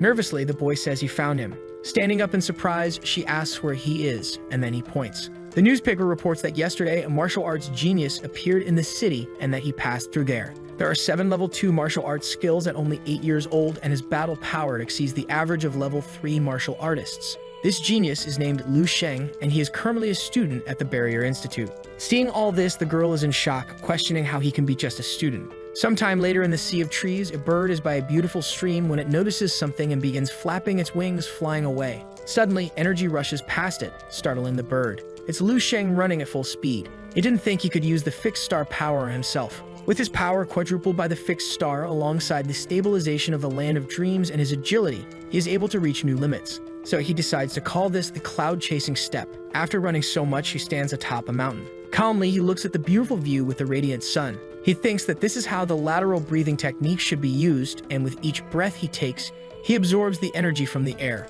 His body is constantly recovering, continuously pushing its limits, and at the same time he can sense everything around him. Quickly, he tries to throw a punch into the air, producing a large shockwave. Seeing this, he gets excited, saying that his QE will increase significantly, and that his fixed star power has risen, and soon he believes he will be 600 times stronger. He says this gain is incredible, that he had only come to this solitary mountain to collect ingredients for the pill, but he didn't expect to advance in cultivation. With it in hand, he comments that he already has his tonic for spiritual muscles, and that the effects of the tonic diminish over time, so he will improve the nutrition pill. Now in the forest, he says he made the order for herbs at the foot of the mountain, and it should be ready. Preparing to run, he says it's the perfect chance to see how fast he can descend the slope. After a while, he is at the base of the solitary mountain. He approaches the man's leg and says that he was the one who placed the herb order, asking if they are ready. Responding, the man tells him not to worry, they are already prepared and all are here. He begins to inspect each of them, and the man assures him that they are all here and very fresh. He says he wants 10 bags of each, and according to their agreement, they are 500 per bag. The man responds, saying they are 1,000 per bag, not 500, and that he must buy all the herbs here. Seeing this attitude, the boy simply remains silent. Then he questions what he means by that. The man says he is not crazy about the forest of trees, and that it will be exactly as he said, and that when he is here, he must follow his rules. Several of his companions appear, and he asks if his parents didn't teach him that sometimes it's better to stop resisting. Emanating great power, he asks if they all want to force him into their schemes. Laughing, he says it's better not to act smart before earning a level 1 mark. Then, the man starts to become frantic and excited, saying that if he doesn't want to listen, he can't be blamed for giving him a taste of his fists. However, with just one hand, the boy shatters an entire rock, leaving everyone in shock. They are stunned and very confused by what just happened. The protagonist asks them a question. He asks when exactly he was supposed to stop resisting in this situation. Showing his hand, everyone freezes. Falling to the ground, they apologize, saying they were completely wrong and blinded by their greed. The boy says that now that they understand, he will take the things and be on his way. Then the merchant tells him he can take everything on the house. Smiling, he says that their parents should also have taught them that trust is of utmost importance when doing business, so they must be honest with their clients. They thank him for the advice, saying they will engrave it in their hearts, and that a new chapter in their lives will begin. The boy thinks that he was even willing to pay the guy, but since he said it was on the house, there was nothing to be done. And only the merchant wonders what kind of world this is and if, by chance, all the new students are this insane, considering he crushed that rock with a single blow. Then, a day passes. The hero arrives by car at the Dongying province at the talent training field. Walking through the place, he wonders if this is the training field and thinks that this place looks more like a military base. Then he sees 2 young men and notices that they are possibly wearing military badges, and he wonders if it is mandatory to wear them here, as his badge was placed on the pedestal by his mother at home. The man approaches, asking which city he is from and if he is there alone. He responds, saying that he came from Bahi City and that he had some problems. The girl asks if everyone from the city of Bahia hasn't already entered. In response, her friend says he must have taken the last spot at the last minute and that he doesn't even have a badge. Analyzing, the instructor realizes that he came alone and asks if, by any chance, he is Lu Sheng, the student that the president of the Martial Arts Association mentioned. Laughing, another person says that's why he's the president's favorite. The same one comments that he must have received many favors behind the scenes, and then the instructor tells everyone to be quiet. Pointing, he says that he can enter with the Yuan City group and that, as soon as he enters, a ceremony and integration will begin. As he enters the place, he wonders why they have to enter in groups for the integration ceremony and figures it must not be a regular ceremony. However, he starts hearing a strange noise, the sound of chains, as the gate begins to close. Everyone starts getting nervous, questioning what is happening and asking if they are being locked in. The man explains that their mission is to find the exit, which is on the other side of the passage. If they succeed, they will pass, but if they fail, they will be sent away. Everyone is shocked, irritated by this shortcut for an integration ceremony that suddenly turned into a test. Quickly, the ground opens up and everyone becomes frightened, but the protagonist stays focused. Right after that, they fall to the ground unscathed. The man who hit his head on the ground with the tube says that hurt and asks what kind of cheap trap this is. Looking to the side, the hero notices the giant corridor. The minister quickly concentrates, having some sort of X-rayed vision of the place. He thinks that it's not an ordinary passage and questions what kind of dark beings those are and why the effect of metal strength is so useless. One of the boys comments that he expected a more elaborate trap and that this is just boring. Another one calls out to his friend Lin Xiao,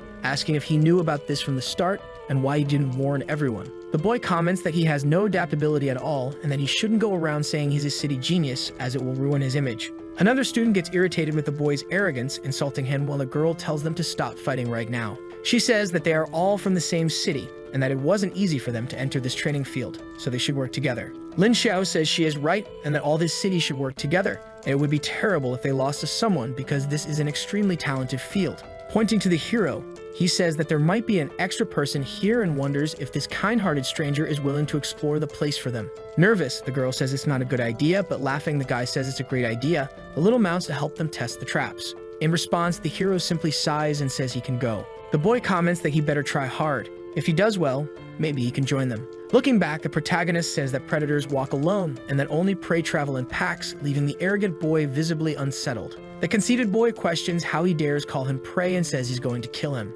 However, he quickly notices something strange approaching. It's several giant red spheres. One of them falls in front of the hero, who realizes they are mechanical puppets, similar to robots. Lin Xiao comments that even the weakest mechanical puppet is stronger than a level 1 martial artist, and there are many of them. Looking back, he sees all the students frightened, not knowing what to do. It is known that mechanical puppets can be programmed to fight all day with high-level martial artists, and even so, it costs much more to create a mechanical puppet of this level than to train a rank 4 martial artist. Lin Xiao questions if the country bumpkin is crazy, saying that when activated, the puppets will attack anyone who moves near them. With arms crossed, another says that this guy isn't even a rank 1 martial artist, and he'll be knocked out with the first punch. One of the girls shouts for him to be careful. At that moment, the puppet's fist approaches the hero. Suddenly, a massive explosion occurs in the area. The impact is so strong that the students close their eyes and shield themselves. After the dust settles, they see the hero holding the puppet with one hand. Shocked, the arrogant one wonders if he actually managed to stop the punch. This leaves all the students present in awe. Smiling, the protagonist asks if that's all they've got. Holding the puppet, he manages to break it with just one hand. With only one hand, he completely shatters it, and black energy starts to seep out from within. Seeing this, they question if he is really human, wonder what they should do since he seems so strong. At this moment, that arrogant guy begins to laugh loudly, saying that he almost fooled them, but that these aren't level 1 mechanical puppets, they are defective puppets. He says they are probably as strong as training dummies and that this guy isn't even a rank 1 martial artist, he just got lucky to make it here. Everyone doubts him, so he says that explaining things to idiots like them is a waste of breath. Walking up to the puppet, he says that if they don't believe him, he can prove it. That he jumps towards the robot, kicking it with all of his strength in the head. Relieved, the students say that this puppet is indeed fake. With open arms, the boy says he had already warned them. Behind him, the robot begins to spin. Before he can finish his sentence, it lands a punch square on Yu's face, launching him into the wall, which cracks upon impact. Drooling and in pain, he says that these are not even level 1 puppets. They are level 2. The puppet appears confused as the boy lies on the ground. He says that if these mechanical puppets are level 2, then what rank must this person be? Every mechanical puppet has a core, and you just need to strike the core lightly to defeat them, but there are many of them. The protagonist realizes that this is getting quite boring. He breaks them all single-handedly. Frustrated, the man asks what is going on as all the robot puppets just malfunctioned even though they were newly purchased. He wonders how a bunch of kids who have reached rank 1 could possibly defeat rank 2 puppets. The hero tells the gatekeeper to come over, and the man wonders since when he became the gatekeeper for the second challenge. Determined, the boy says he hopes he won't disappoint him. Next, he surpasses the cloud chasing technique and prepares to use the Star Impact X10 strike. Seeing him right in front of him, the man is completely terrified. It is then notified that 08 has been disqualified. A blonde woman is analyzing all the data. With a cup in hand, a man with green hair approaches and says that today is another day full of joy and satisfaction. Noticing the woman there, he calls her by name Shui King. She tells Major Xiao Xin King not to call her that and says that if he's so free, he can review the materials with her. The man agrees to Lieutenant Colonel Song Shui King's request and asks about the quality of the students in the camp this year. Seriously, she says that no matter how hard she tries, only 08 meets their standard of expectations. The others are all professional martial artists with weakened talents. The man then says that these 5 seem quite average, all with strength-based talents, but these 3 have an agility style and a defense style. Additionally, there is the psychic style. The woman says that this psychic martial artist is the most impressive of them all. Her name is Linexia. She is 18 years and 8 months old, and her psychic powers awakened less than a year ago, nearly reaching rank 2. The man says that's excellent, and that she is the greatest genius, just like the woman in the past. The lieutenant colonel tells him to stop with that and mentions that she prioritized her in this year's training camp. Laughing, the man says the others aren't so bad either, but then he notices something. In complete shock, he questions what he's seeing, causing the woman to become curious as well. Meanwhile, in the training area, another robot puppet is defeated. This is Xia Lin, who wonders if that was the last one. Analyzing, she says she senses something very dangerous there, and that this skill belongs to someone at least rank 3, and that it must be some kind of supervisor for the evaluation or something like that. Entering the room, she sees several men looking nervous. Many are holding shields, while others launch attacks. She wonders what is happening as there are so many people on high alert and what they are fighting against. She questions again if something is really happening here. Using her specific abilities, she realizes it's 2 people fighting, and she wonders why the opponent is human when the targets of the evaluation were supposed to be robots. The protagonist notices and questions who he is. In response, the man looks back at her, completely startling her.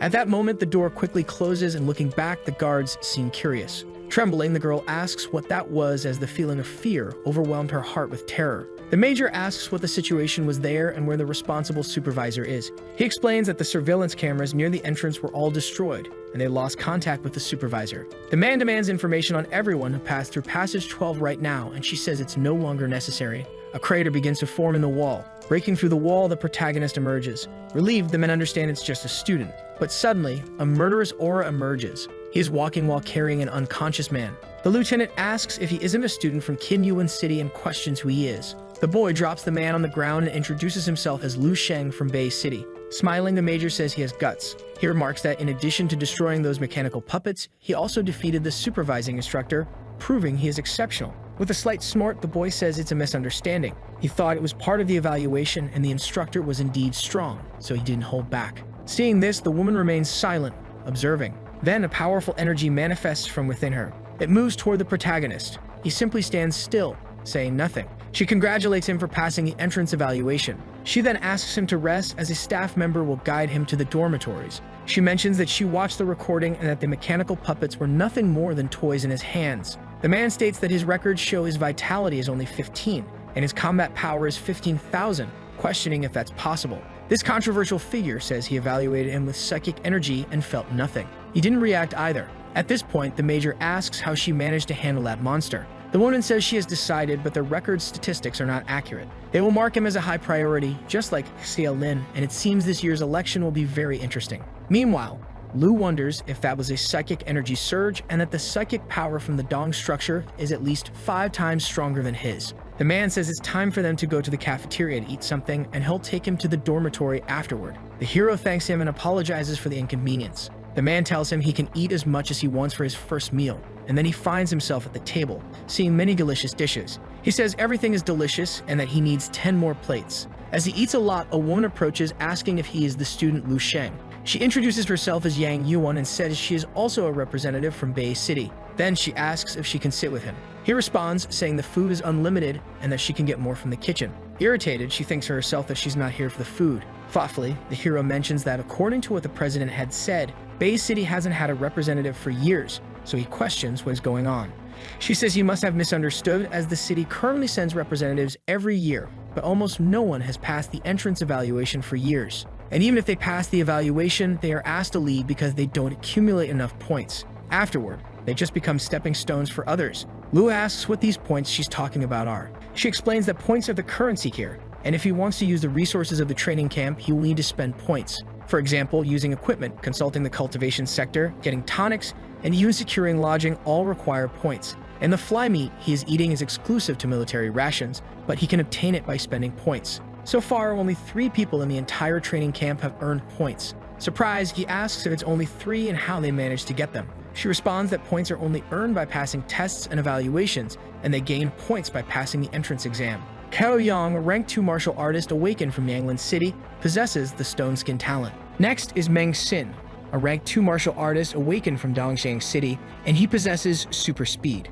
Lastly, there is someone even rarer than a martial artist with psychic abilities. It is said that her talent and skill surpassed this year's training, and that person is Xialin.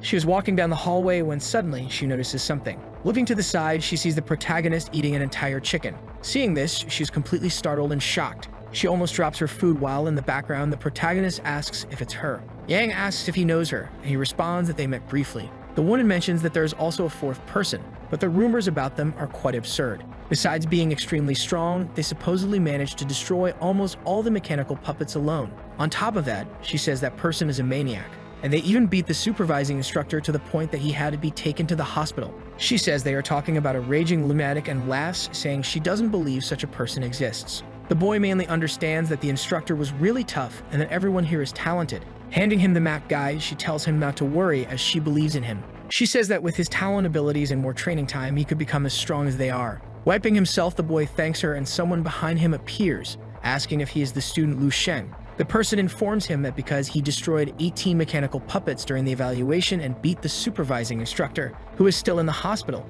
he needs to take him for interrogation now. Seeing this, the girl becomes frightened, realizing that the person she had been talking about was actually the protagonist. Everyone in the cafeteria also becomes very scared and shaken by the news. Standing up, the boy bangs the table and says he understands. Nervously, he mentions that he's no longer hungry and asks if he can take another portion to go. The man looks serious but says it's fine. Lu apologizes to her and says he has to go. A few minutes later, he leaves the cafeteria. Everyone is in shock, questioning if the rumors were actually true and if such a monster really exists. The girl begins to feel a mix of emotions, ranging from fury to embarrassment, due to everything she just witnessed. Sometime later, at the command center, the colonel tells Lu Sheng that he is truly an exceptional student, having spent half of the annual budget so quickly. With crossed legs, she states that each mechanical puppet is worth tens of millions and that furthermore, none of them can be repaired, so she congratulates him. However, she mentions that after the discussion, they decided not to take any action against him since he was only doing what he was supposed to in his evaluation, so it wasn't his fault. Interrupting the discussion, the major arrives along with 3 others. He comments that it's perfect and that all those who passed their evaluation are here at this moment. He calls the protagonist's attention, who looks to the side and observes them. Sheng congratulates everyone for passing the entrance evaluation and says they did very well. He explains that in this training camp, the stronger they become, the more resources they will receive, and he will give them the points and rewards they deserve for this. As soon as they accumulate a certain number of points, they will be recorded on a points card, and he hands the cards to them. He explains that this is the gold points card the instructor mentioned before they came here, and it contains 100 points. Ru then becomes excited, saying that he's now in the lead. Lin is very happy to have received 100 points and thinks that's enough to secure individual training from the legendary high-level psychomentalism doctor. However, when she looks to the side, she notices something strange. People then ask why the hero's card is white. Holding it, the boy comments that he's never heard of this before and questions if it's an empty card. On the card are the usage rules, stating that the Monster Meat restaurant costs 5 points per meal, as well as details about training sessions with the regular instructor. After reviewing it, he concludes that, apparently, eating meat is the only useful thing about the card. The major intervenes and tells him to be grateful, as the card actually has 1,000 points. If it weren't for the instructor, he would be in debt for the damages he caused. Hearing this, everyone is shocked and stammers, realizing that the card indeed holds 1,000 points. In response, the man says he thought this camp was solely about participants' skills and didn't know there were special privileges. He faces the situation and says this is disappointing. The redhead wonders what kind of crazy connections they are dealing with, and Lim asks if they don't know what the boy did during the evaluation. Trembling, the man says they've heard rumors that he bribed the students and instructors. Tearing his shirt, he says that the instructors and supervisors are all at least rank 3 martial artists, and only a rank 4 martial artist would be capable of defeating them. In response, the boy just watches silently. The man continues, stating that the camp's ethics dictate that the stronger individuals will receive more resources, so he demands that he prove his worth right now. Frightened, the major tries to get everyone's attention. However, the lieutenant colonel stops him from advancing. Sighing, Lu asks if he's sure about this. Very irritated, the man tells him to come at him and wants to see if he can get past his stone skin. Approaching, the boy prepares to flick his finger. The flick is so strong that it sends the man flying, dealing a double impact as he crashes. With just one flick, not only is he launched away, but he also breaks through the wall, hitting the ground hard. In his mind, the boy thinks that he asked for it, so they can't make him pay for it. The man ends up unconscious in the hole he created in the wall. Everyone is completely stunned. The major then looks around and begins to hum. At that moment, the hero asks if he can leave now. However, the major calls his attention. He asks if he already knows his plans for the training, and if he's already used his points, he can continue instructing. He thanks him but says he has more important things to do right now. Interested, the major questions what could be more important than receiving private training from the head instructor. Everyone stares at him nervously. At that moment, the protagonist stops and starts to respond. He explains that right now he's going to sleep. His response leaves his future colleagues in shock. In reaction, the man starts laughing loudly. Sometime later, they carry out the injured student. With arms crossed, the major comments that he actually went to sleep. Meanwhile, the woman questions what he's doing as there are no resources in the dormitory. She explains that he is like a high-level whetstone. He can stimulate the growth of others. At this moment, she asks the man if he still remembers their time. He responds affirmatively, saying that just thinking about it makes his chest burn. At that time, this man was the strongest in the training camp and placed everyone under his feet. He earned the title of king. Continuing, the woman says that people with physical-type talents have a huge advantage over others. They can easily achieve combat power above several thousand and even defeat opponents ranked higher than themselves. However, skills like speed, observational ability, judgment, tactical experience, and strategies are equally important. One skill alone is not enough. In the process of growth and gaining experience, those who rely solely on the power granted by physical-type talents will eventually disappear. Thus, this might also be the future of Lu Shen. Meanwhile, he is defending himself from a zombie attack. Quickly, he prepares to strike again. However, Lu Sheng manages to intercept the blow, grabbing the opponent's arm. With his right hand, he holds a sharp object. Then he strikes the ground with it. It creates a huge impact on the ground. Taking advantage of this moment of imbalance, he lands a finishing blow on his opponent. Exhausted, he remarks that the opponent was a rank 6 martial artist when alive, the same level as the president of the Martial Arts Association. He thinks that, compared to enhancing his vitality, these are the true treasures to gain in the landscape of dreams. Footwork, fist techniques, palm techniques, leg techniques, spear techniques, and sword techniques. Human strength is limited. It is impossible for anyone to be talented in everything. However, he stands on the shoulders of countless people without flaws or blind spots. This is certainly his path in martial arts, complete martial arts. He also uses physical energy, thinking that if it weren't for this, he wouldn't have been able to withstand a single attack from that zombie. This physical type energy is the most basic, so he will have to improve his physical energy training. Sometime later, he is standing looking at himself. He thinks about focusing inwardly without any external distractions, enveloping his subconscious to refine his mind. His hand then reaches out to his giant version. As a result, a purple glow emanates from his head. At that moment, the hero realizes something. He is quickly pulled down as if into a vacuum. Then he wakes up fully conscious, emanating immense power, to the point of shattering all the glass near his body. He feels exhausted but remarks that he advanced again. He says it's been a while since he checked his biography and wonders what changes he has now. He then calls upon her to show his biography. She complies and displays the biography for the hero. Excited, he sees that he is about to become a rank 7 martial master, and that he has mastered the ancient Teklos, granting him power akin to that of a feudal lord. He understands that now that he has become a martial master, his evaluation and access permissions must have also increased. He then requests advanced techniques for refining the stellar body and natural breathing techniques. She complies with his request, showing him all the skills and techniques he asked for. Analyzing, he notices that with level 3 access permission, he can view higher level techniques, but something catches his attention. He brings his hand close to the scroll. This is the Divine Illumination of the Hell King, a rank 11 power from the World Martial Alliance. He realizes it is a complete martial technique. His eyes widen in surprise. He thinks this is incredible and mentions that he didn't expect it not to be in the combatant skill selection. This is an art designed specifically for psychic mentalists. It includes techniques on how to use psychic energy, battle tips, and most importantly, something unique. This art is completely different from other psychic arts. The essence of the Divine Illumination of the Hell King is to use psychic energy to create another body within the martial artist. In other words, is his second self, and the clone is so intricate that it duplicates the martial artist's muscles, cells, and even genes. All of this for a single purpose, to strengthen himself in all areas without leaving a single opening. The first level of the Divine Illumination of the Hell King is to use psychic energy to strengthen his organs. This way he can amplify his vitality, which is exactly what he needs now. However, while he already has ways to amplify his combat power, his basic vitality remains unchanged. His vitality has always been the thing that most hinders his progress, and if he can overcome this obstacle, he can enhance all his stats. He thinks that people have underestimated the martial knowledge accumulated over 10,000 years, and that in this era, such knowledge can hardly be conceived, let alone created. Looking carefully, he recognizes the name Annie Fink, an exceptional talent, 1 in a million. He believes that Annie Fink is likely in existence above all, even among the powerful at rank 11. However, despite people possessing talent far above average, the destruction of human civilization could not be prevented. At this moment, he understands that there is still much to do and that the path ahead is still vast, and that every minute and every second, he needs to give his best to become even stronger. After that, a month passes. In the training camp inside the psychic room, Lin Texia is undergoing some kind of training with her powers. She stands on a puzzle-like mat. At this moment, some yellow objects move toward her. Using all her psychic powers, she manages to slice through them all, without moving a single muscle. Each beam of her power carries a sort of white metal weapon.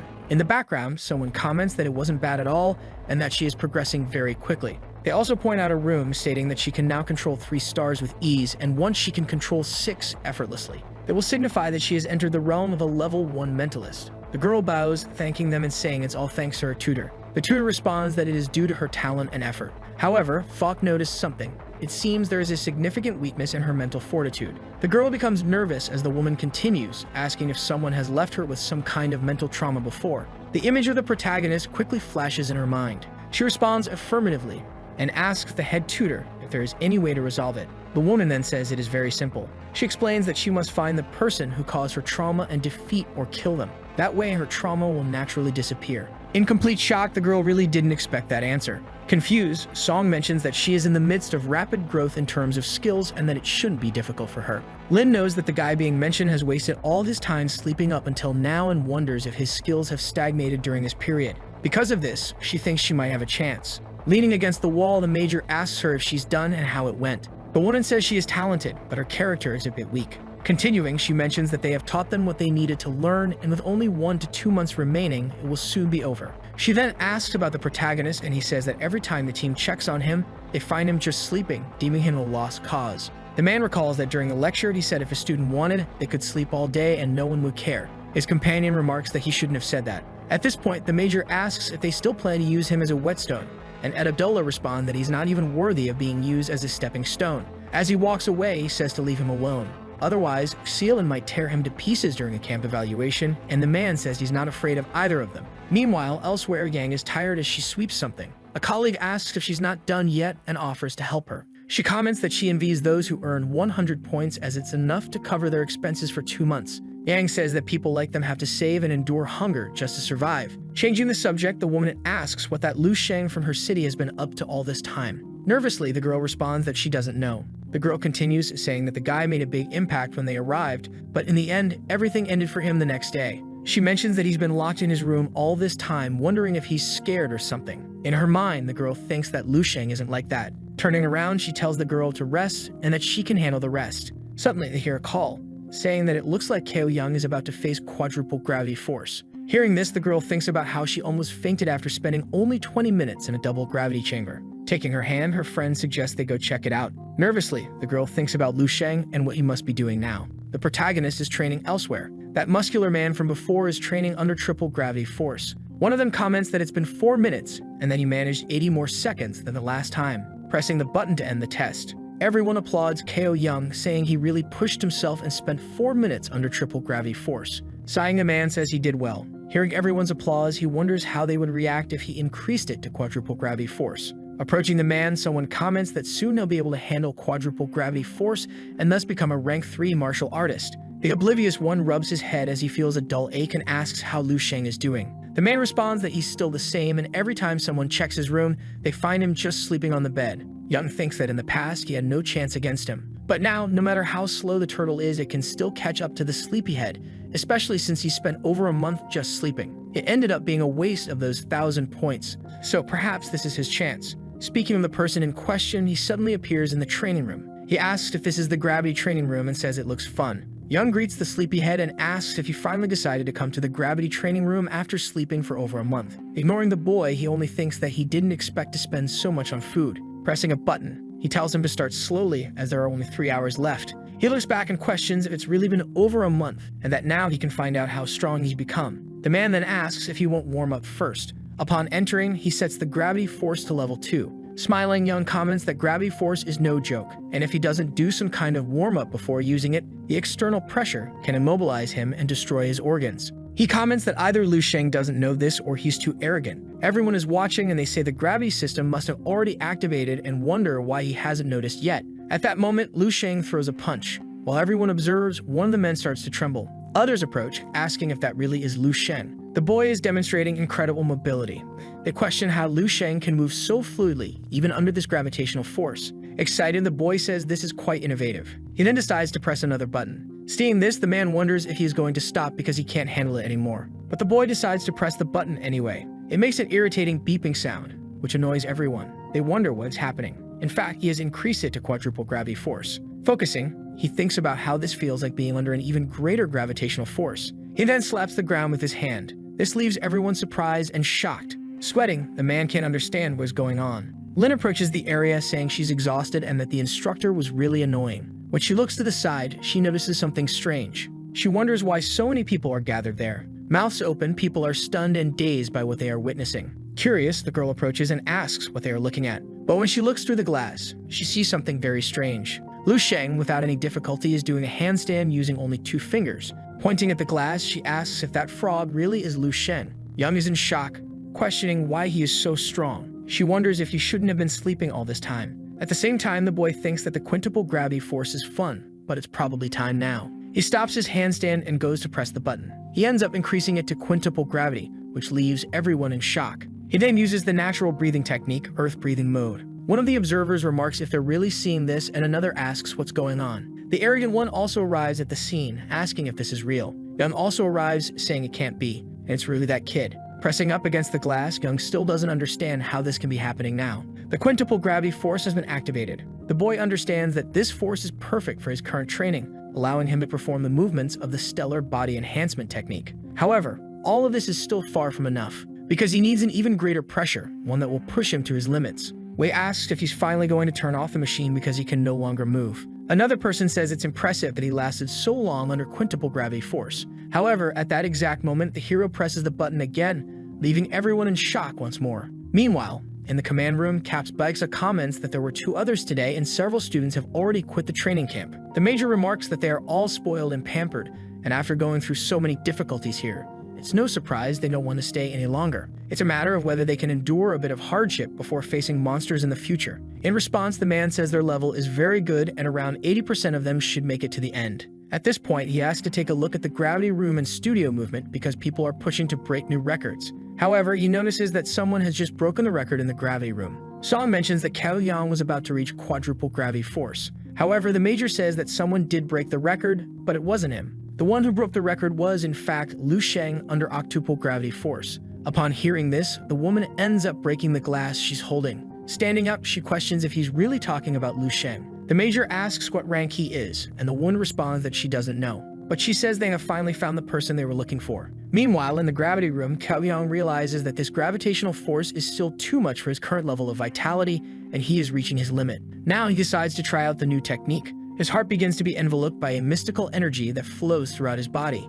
Quickly, he gets up. Looking at Song, he realizes that he has only strengthened his heart, and his vitality has increased by about 10%. Because this is the power of the divine illumination of the Hell King. Clenching his fists, he becomes very excited. He states that now he's going to test his true limits. Outside, in disbelief, they say he's already facing octuple gravity force and that he couldn't possibly be thinking of increasing it further. Pressed against the glass, Yunong doesn't understand what's happening and remarks that they're outside the gravity force, but the pressure is still immense. Quickly, everyone begins to fall to their knees. Even Yang himself falls to the ground, frustrated, asking what Lu Sheng is doing. The gravity force increases to decuple. Yang ends up collapsing onto the floor, cracking the ground as he lands. He says it's incredibly intense and every movement of his body emits a stressful scream. He's using all of his energy just to stay conscious, but he can't move an inch. He admits that this gravitational force is far beyond what he can withstand. Yet this is exactly what he desires. He wonders what kind of person is needed to change the future and reverse this fate. Would it be someone who has mastered high-level martial arts, someone with talent, or perhaps someone with unlimited resources? The answer is someone who is capable of surpassing all their own limits. Within this gravitational force, Lu Sheng stands firm while outside, everyone remains on their knees. With great difficulty, Yang opens his eyes, observing. The girl realizes that Lu Sheng has returned. After some time, he begins to exit the room. He appears slightly tired as everyone watches him. As he walks in his direction, someone calls out, handing him a towel. It's a short-haired girl who looks a little nervous. Taking the towel, the boy thanks her. As he wipes his face, he thinks that if everything had ended so quickly, he wouldn't have invested 3 hours of points, and it would have been a waste. Then he notices that there is a reward for setting a new record. The system notifies him that he received 1 reward point for setting a new record, bringing his total points to 4,335. Everyone is in shock when they realize that his points are in the thousands, while the points of ordinary people don't even come close, even if added together. In his mind, he wonders if 4,000 is enough to satisfy him. Everyone begins to step aside, making way for the hero to pass through without obstruction. At this moment, one of the boys gets excited and another asks where he's going. Observing, Yang understands that he has a commanding presence and is ahead of everyone.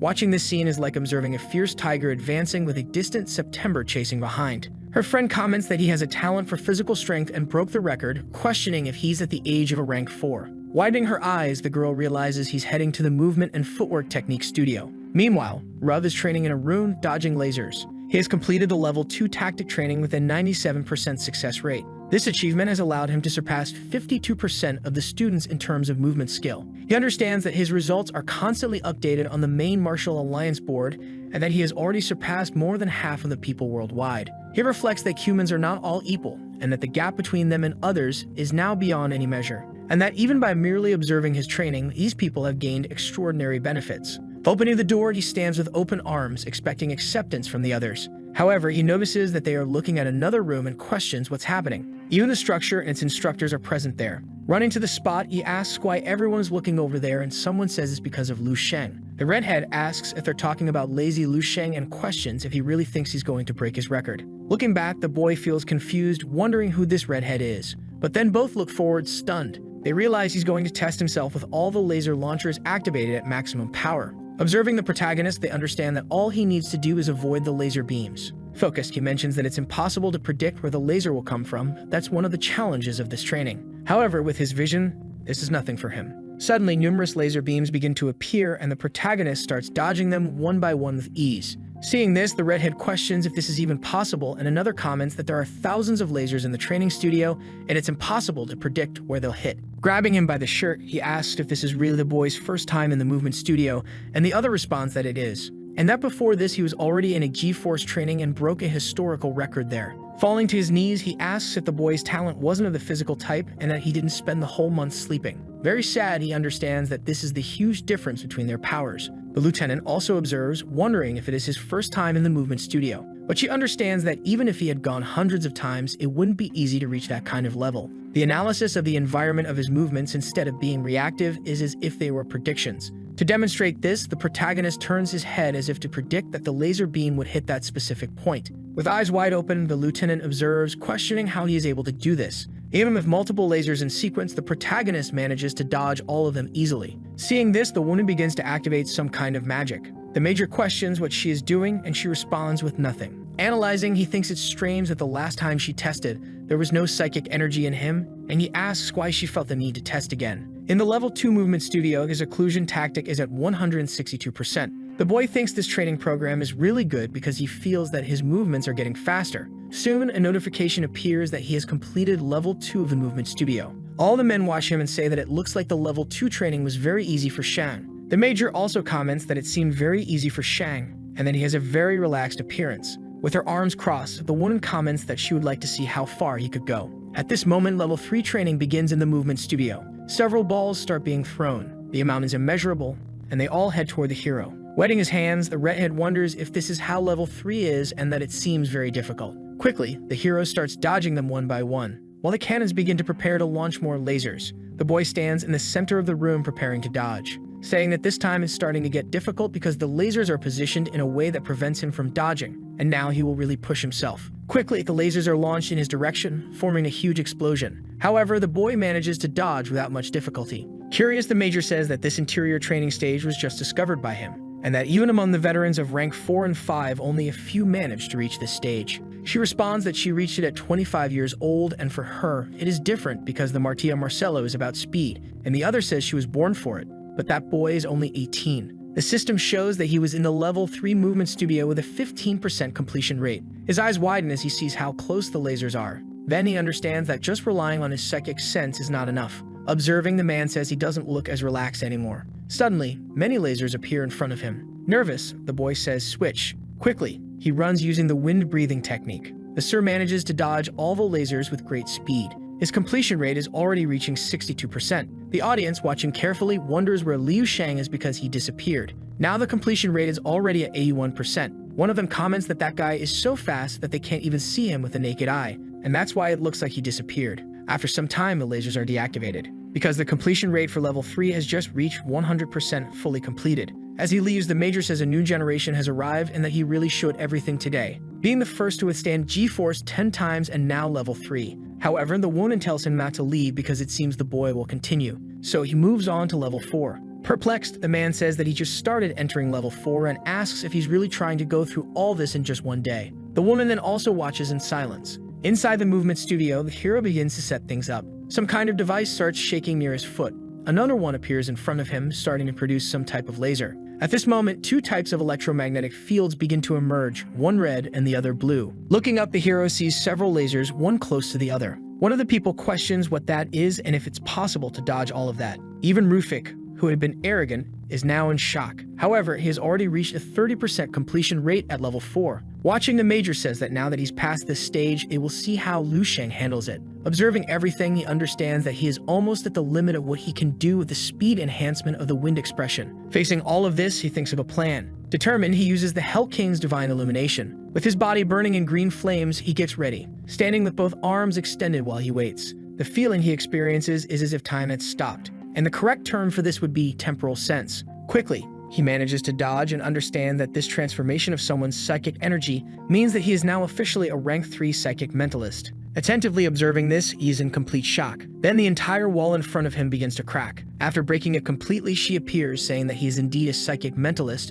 and they call him Lu Sheng. A great purple energy starts to emerge from within the lieutenant. Her colleague, questioning what she is doing, calls her crazy. Looking ahead at Focus, she says that she wants to test in one more time. Then, she uses her phasing ability. Meanwhile, the hero is dodging each laser. Looking to the side, he notices this type of energy approaching. As it gets close to his face, the boy just smiles. Then he prepares to defend himself, using some kind of strike in her direction, completely annihilating the Colonel's ability. Seeing this, she's incredulous, feeling some kind of pain in her chest. Nervous, she comments that he is a psychic mentalist, but that his power is not lesser than hers. Smiling, the boy understands that he can look but cannot touch, admitting as he reaches his limit that he didn't expect to activate the temporal sense for the first time, and that this will drain so much psychic energy. He understands that he is halfway through level 4, inclusion of the effect of the Hell King's divine illumination, and this is as far as his vitality can go for now. At this moment, he just lets himself be hit. A notification appears indicating that his training has ended, that he completed 56% of his level 4 training, surpassing 97% of martial arts in terms of skill and movement. Seeing the result, everyone is surprised, because he is just a student, and based on movement, Lu Sheng is above more than 1 billion people. Crying, the redhead says he only surpassed 52%, so he is 45% ahead of him. Looking at this number, Lu Sheng understands that 3% of people are still below them, amounting to around 10 million, and that still being quite weak, he needs to train more soon. Song congratulates him, saying that he broke the G-Force training record, and also set a new record in movement dirt. He asks if it's in combat engineering or the psychic force training room. Responding, the boy says it's neither, because now it's time to eat and he's heading to the cafeteria. This response leaves her speechless and makes the Major laugh a lot. After some time, they call him and he goes to the command room. The man explains that he called the boy for a small evaluation and that there are a few things they would like to discuss. The woman explains that the entire dormitory is equipped with this type of blood collection needle for vitality assessment. Then she asks if he tested his vitality during this time. Responding, he says he didn't test it because he couldn't pierce his skin with the dormitory needle. With arms crossed, the Major says it definitely happened with Team 3, and that without this level of physical extension, it would be impossible to break the G-Force record. At this moment, the woman starts taking something out of her clothes, showing a collection needle used on rank artists, which should be good enough for him. Taking his hand, she prepares. Then she pierces his fingers with the collection needle. His vitality quickly appears, showing 24.65. Nervous, the man says it's been almost a decade since he saw such a young rank 3, and he comments that they will also check his combat power. Focus, the protagonist, thinks that since he's done this, he will give his all to see how far he can go. So he decides to use the Fire Inspiration,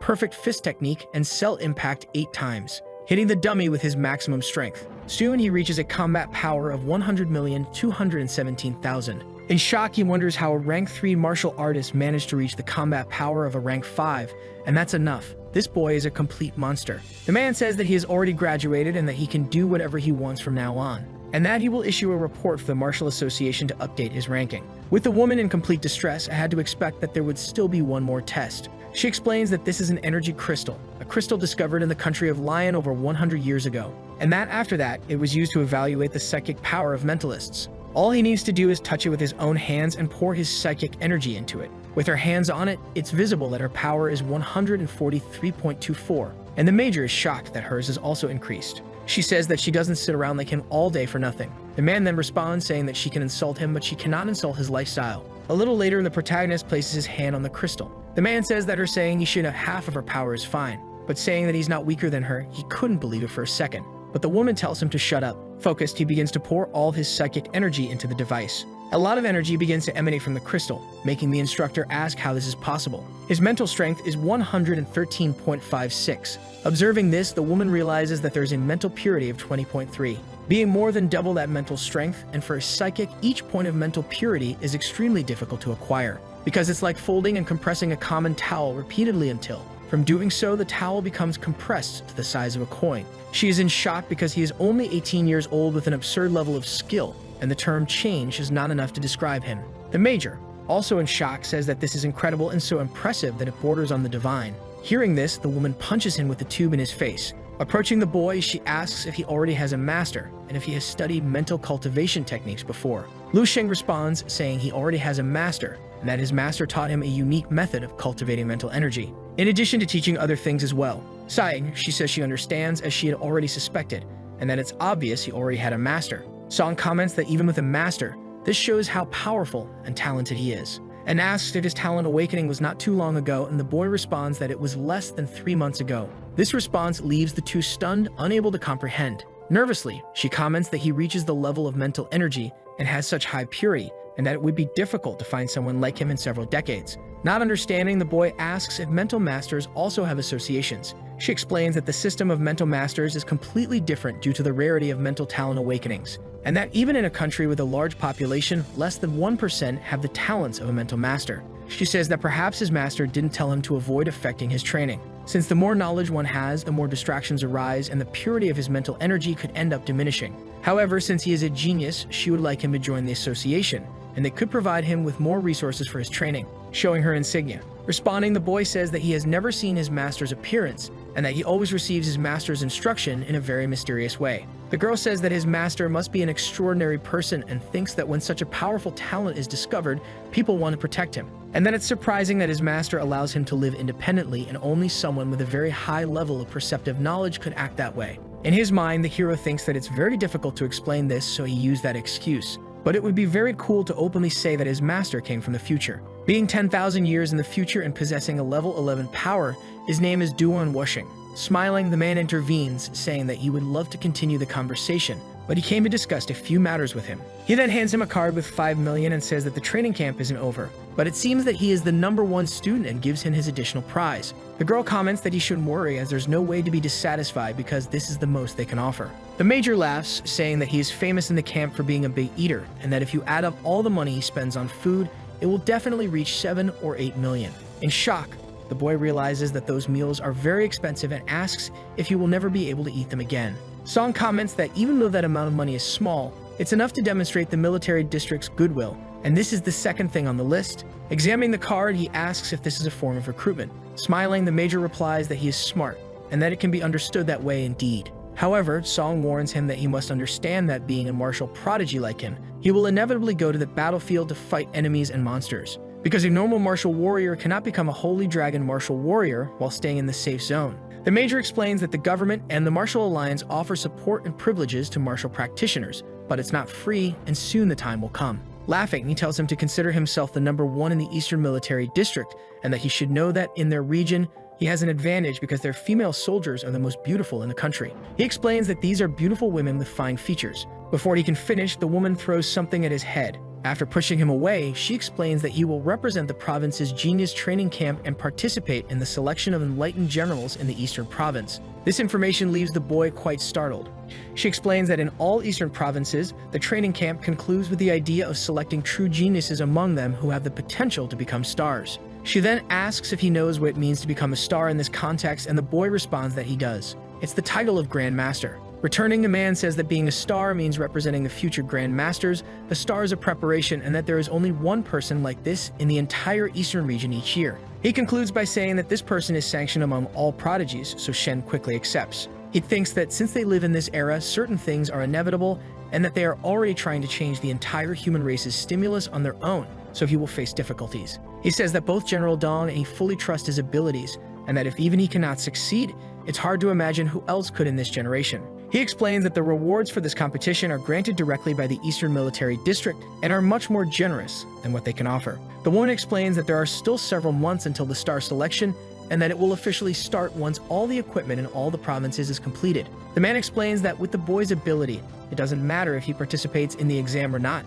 He can freely choose any martial university in the entire region. Hearing this, the boy remains silent. As he leaves, he says he will stay for a while longer, since he has nothing else and is already going. And then the man laughs, saying that he bets the boy stayed for the food. Still, the woman says she never thought she would feel envious of someone for their talent, but the man says he is different from them, that he is destined not to be an ordinary mortal. He is certain that Lu Sheng will one day bring about important and transcendent changes in this era he lives in. Sometime later in Bay City, at the Martial Association. Inside the building, the protagonist thinks that it's been some time since he last visited this place. However, someone suddenly yells, catching the boy's attention. As she shouts, calling Xiao an old man, she ends up announcing that Lu Sheng has finally arrived. Pointing toward the room, the boy asks what's going on. Nervous, she opens the door and tells him to just ignore it and go in. She then informs the president that Lu Sheng is here. One of the men stands up to welcome him. Asking if this is the city the president mentioned, he says it's not bad and that he really is young and promising. Smiling, he tells Xiao not to be so upset because not everyone can become ordinary with a precious goal.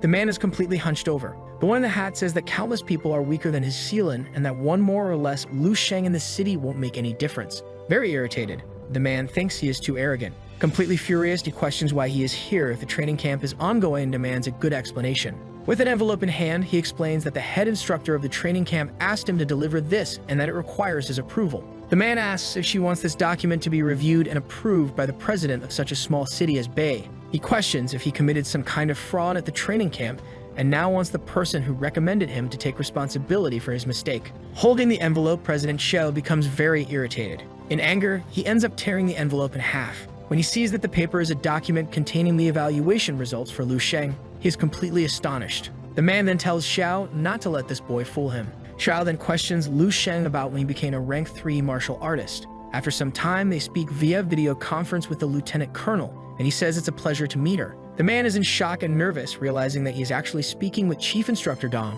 Lingxia joins the video conference, recognizing her grandfather's voice, and asks where he is. Annoyed, the instructor scolds her, saying that she doesn't have much time to be distracted and that today's training will be multiplied by 10. Changing the subject, Xiao tells him to get straight to the point and that he has seen the document he asked Lu Sheng to deliver. Sang then comments for him to ensure that this will not delay the event that will take place in a month, because Lu Sheng will be the representative of the Dongning Province's Prodigy Training Camp in the Morning Star selection of the Eastern District. As the strongest student this year, there is no need for him to continue in the training camp. Some of the men are completely shocked after hearing all of this. The elderly man realizes that his granddaughter had called him earlier. Meanwhile, the instructor begins scolding his granddaughter, asking how she can withstand such low pressure. At that moment, the man understands that when she mentioned a monster, she was referring to Lu Sheng. Xiao, confused, says he will not delay her any longer. However, the woman says to wait because she needs to speak with Lu Sheng, and she mentions that she has obtained many materials from the psychic weapons he requested. Additionally, the formalist is handling the prices and will send them to him.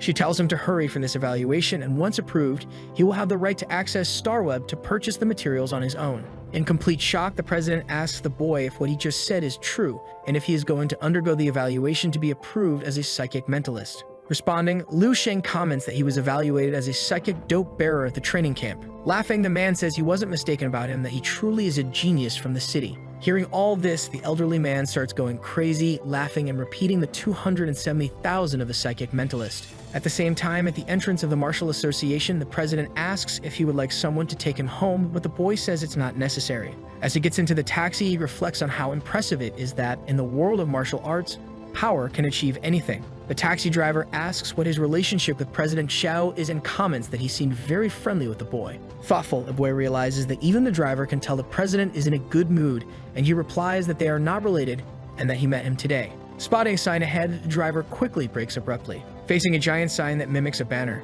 Getting out of the car, the boy is shocked to realize it's the sign of the Hongchuan Martial Arts Academy. In front of the Hongchuan Martial Arts Academy, the man says he is here today specifically to challenge everyone in the academy. Pointing at the man, Nai says that he is the martial artist from Anki 4 and that he even came to challenge the academy knowing her father is injured. Hurt, her father calls out to Lin Qiang, saying that his academy has benefited from recruiting new students for a year and asks what more he wants. Irritated, the man says that since he dares to display his sign, he needs to be prepared in case someone comes to break it at any moment. Standing up, he says that he is right. Since they raised the sign, it must have the ability to keep it standing. Channeling some energy into his fists, he says he established his legacy using only these fists when he came to the city. He asserts that he was able to hold his own back then and will be able to do so now. Seeing this scene, Nai calls out to her father, who says he's fine. The man comments about Lu Sheng, the 18-year-old martial artist from Anki 2, and asks how someone like him managed to have such a student. Intervening, Nai explains that Lu Sheng is not her father's student, just a member. Irritated, the man says he doesn't care about that. All he knows is that because of this Sheng's reputation, they stole more than half of his business from the martial arts academies. So since they had the audacity to mess with his business, they shouldn't blame him for being ruthless. Angrily, Nai says that the students left his academies and came to theirs of their own free will, and she can't apologize for that. Agreeing with the girl, the man says he knows that, and that's why he will destroy the academy today. Clenching his fists, he says that once it's destroyed, the students will have nowhere to go, so they can finally return to his academy. Hearing this mocking explanation, the girl becomes angry. Taking her stance, she says she will face him right now. Mocking her, the man says that apparently he will have to crush a beautiful little flower today. But her father says that she is no match for him and that Lin and Sorda's skills are not those of a rank 4 martial artist. However, Nai insists that if the rank 3 martial artist fights him alone, she will defeat him by combining their strength. The bully then asks how long they will keep chatting and tells him to hurry up and face death because he doesn't want to come back here tomorrow. Focused, she warns that after defeating him, she'll make him parade through the streets carrying his own sign. Surrounded by a black and red energy, the man says this girl has a very sharp tongue. Rushing forward, he says they are irritating him. With a very sadistic smile, he approaches the girl. At that moment, her father steps in front, being used as some kind of human shield. Due to the impact, he is thrown far away. The bully declares that he really is trash, unable to withstand even a single punch. At that moment, they question how he managed to reach rank 5, and that the man has been hiding behind the cursed academy all this time. Then he asks if it's been a long time since he faced a prodigy like him. He then asks who will be next. The man says that if all the bully wants is for them to close the academy's doors, he will go to the Martial Association to do so. That way he will close the academy as the bully desires. Kneeling and crying, the girl calls for her father. Smiling in a completely manic way, the man says that he seems like a man of his word and that things are settled, so he's leaving. However, someone arrives, telling them to wait. Approaching, the protagonist asks that if the academy is closed where he is supposed to train since it's perfect for him. Surprised, man calls out for Lu Shen. Waving, the boy says it's been a long time. The bully approaches him, saying he talks too much and should stay quiet. The man then says that if he's worried about another place to train, he can train in his own academy. He comments that this academy is trash and that their master couldn't even withstand one of his punches. He then asks what they can offer. The hero then asks if he's talking about the Tenjin Academy for him to go to. Showing his hardened chest, he says that the Tenjin secret technique is a restricted art that isn't taught easily, and that no one here would be able to break his defense. The old man just listens to all this in silence with his head down. Lu Sheng asks if he's willing to teach such an incredible technique. Smiling, the man replies that yes, as long as he enrolls in the academy and accepts him as his master. Curious, the boy asks how he intends to teach him. In his mind, the man doesn't understand why this boy asks so many questions. He was about to respond, but he quickly feels something very wrong happening in his body. His body starts to swell, causing his clothes to tear. Sweating profusely, he doesn't understand what's happening. Giving a thumbs up, the protagonist says it's impressive because it's very resilient. At that moment, he punches him with all his strength in the chest, sending the man flying far away due to the impact and breaking the wall. He ends up passing through the entire concrete wall. Watching this deplorable scene, the hero asks if he wasn't going to teach and how he plans to do it now while on his knees. Alvarez is in complete shock because the bully ended up losing. His subordinates tell him to hurry up and not be impressed, as they need to help their master. Nai runs to her father to see how he is. At that moment, the hero extends his hand to her, asking if she's okay. Embarrassed, the girl responds that she is. The boy comments that they shouldn't close the academy because otherwise it will be difficult for him to find another one so close to his house. Grateful, the man explains that he won't close it, and if he ever needs anything, he just needs to call. Smiling, the hero says that he doesn't need anything because all of this happened because of him, and that he only helped this time, but next time they will have to protect it with their own power. After saying this, the hero begins to leave. The man remarks that he must be sick, being at least a rank 5 driver to be capable of defeating that bully. Nervous, the girl explains that 3 months ago, Shen was only at rank 2. Sometime later at the hero's house, his mother welcomes him, asking why he was so late. Replying, the boy says that he saw a group of people like those in a drama and a weak girl, so he gave him a little help.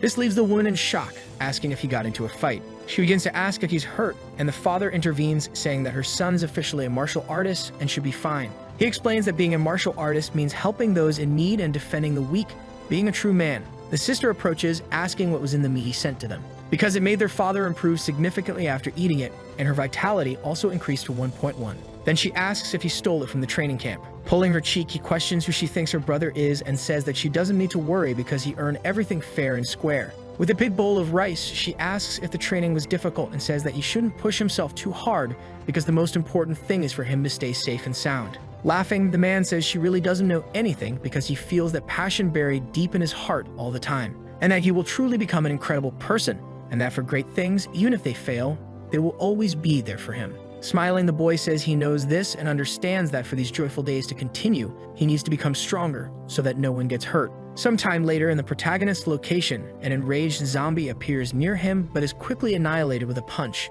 Looking at his hand, he is impressed, saying that now he can defeat a rank 6 martial artist zombie with a single strike. Looking up, he realizes that this must be the operational center of the base, but he becomes nervous remembering the zombie with the overwhelming aura from before. He wonders if he can face it now, but for now, he decides to take a look. However, looking closely, he once again senses the presence of that zombie, which leaps from the base, heading toward him and breaking the ground with force. The boy barely manages to dodge, but then he recognizes who is in front of him.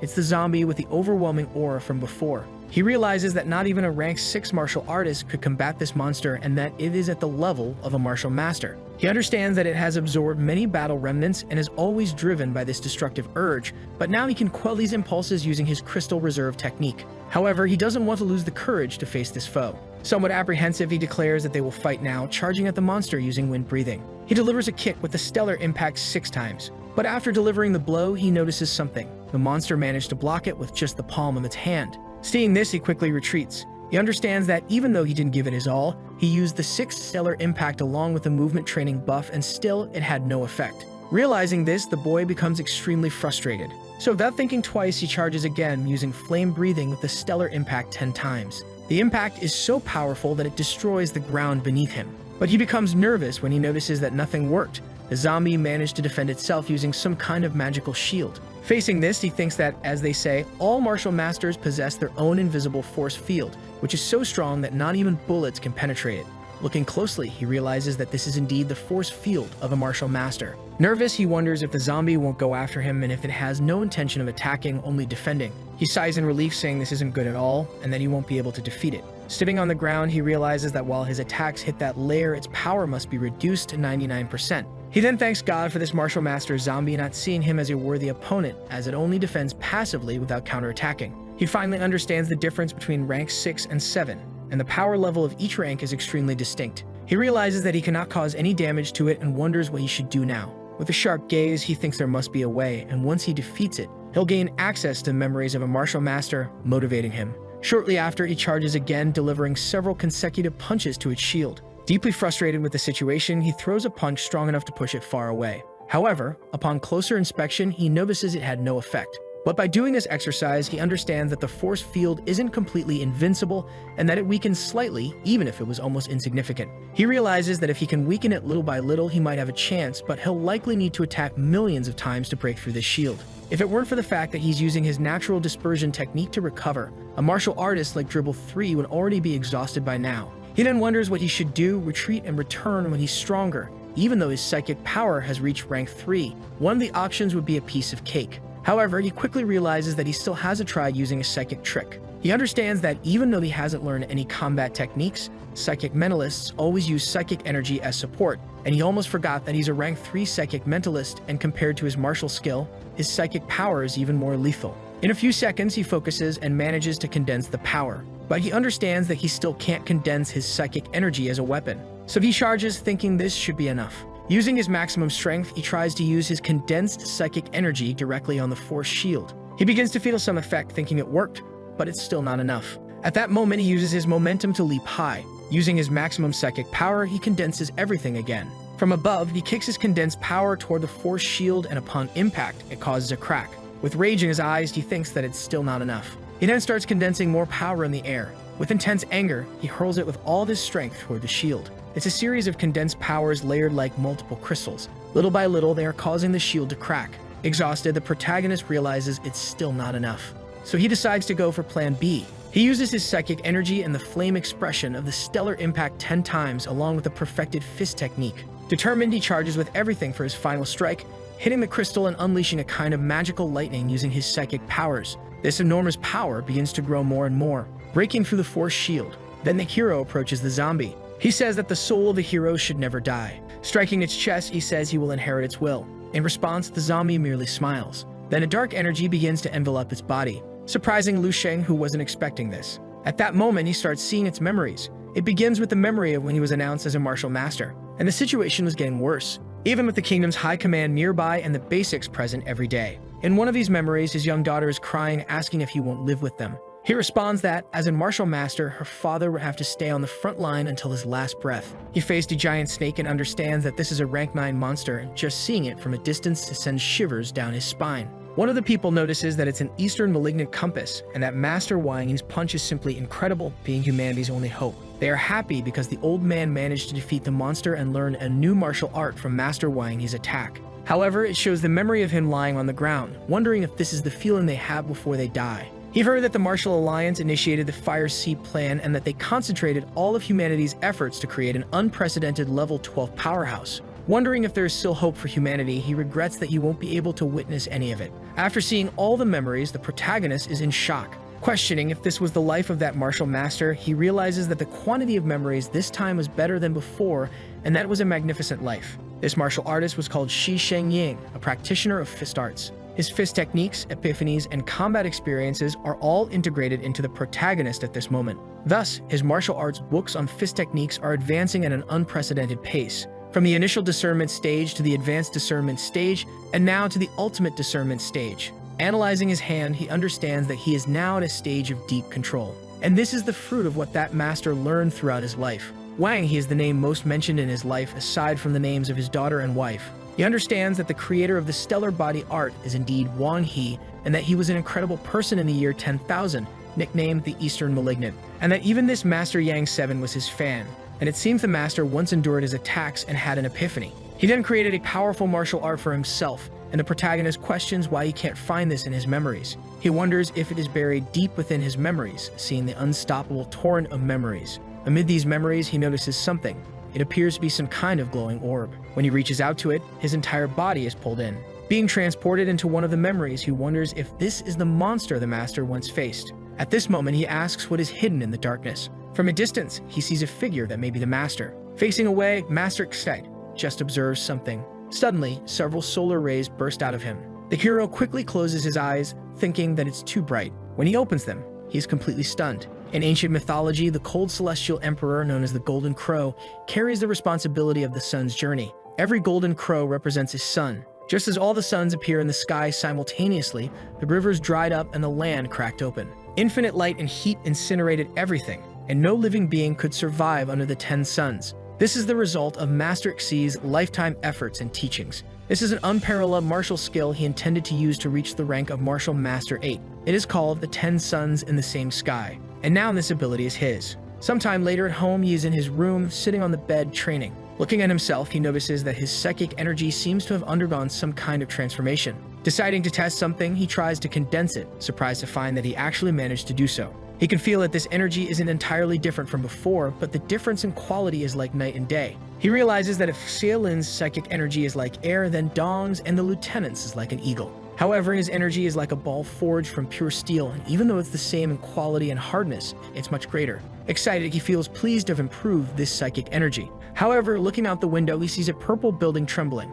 In shock, he wonders how a mere touch using his psychic energy managed to lift heavy objects. He realizes that his ability to pick up and lift objects with psychic energy is now a dozen times stronger than before. He then understands that, in a way, he has fully entered the realm of extraordinary beings. He is certain that with just this psychic energy alone, he could bring a rank 3 or even a rank 4 martial artist to death. Additionally, he now has a force field around his body. Even though it's just a thin layer, he can strengthen it by using even more psychic energy. However, even if he pushes it to its limit, the thickness doesn't reach even 1% of that martial master Zhao Mi's shield. Sitting in his room, he thinks that having an equivalent force field is the beginning of becoming a martial master. Although this is just a seed, one day it will grow and become a great tree, and from it, he will evolve to become the true martial arts will of a martial master. Sometime later, he is by the vast sea and sky, sitting on a chair. He is using his phone. He's talking to someone, explaining where he is and that the training camp has ended. There are no more monster meat air meals, and as a result, he has to experiment with cultivating with tonics.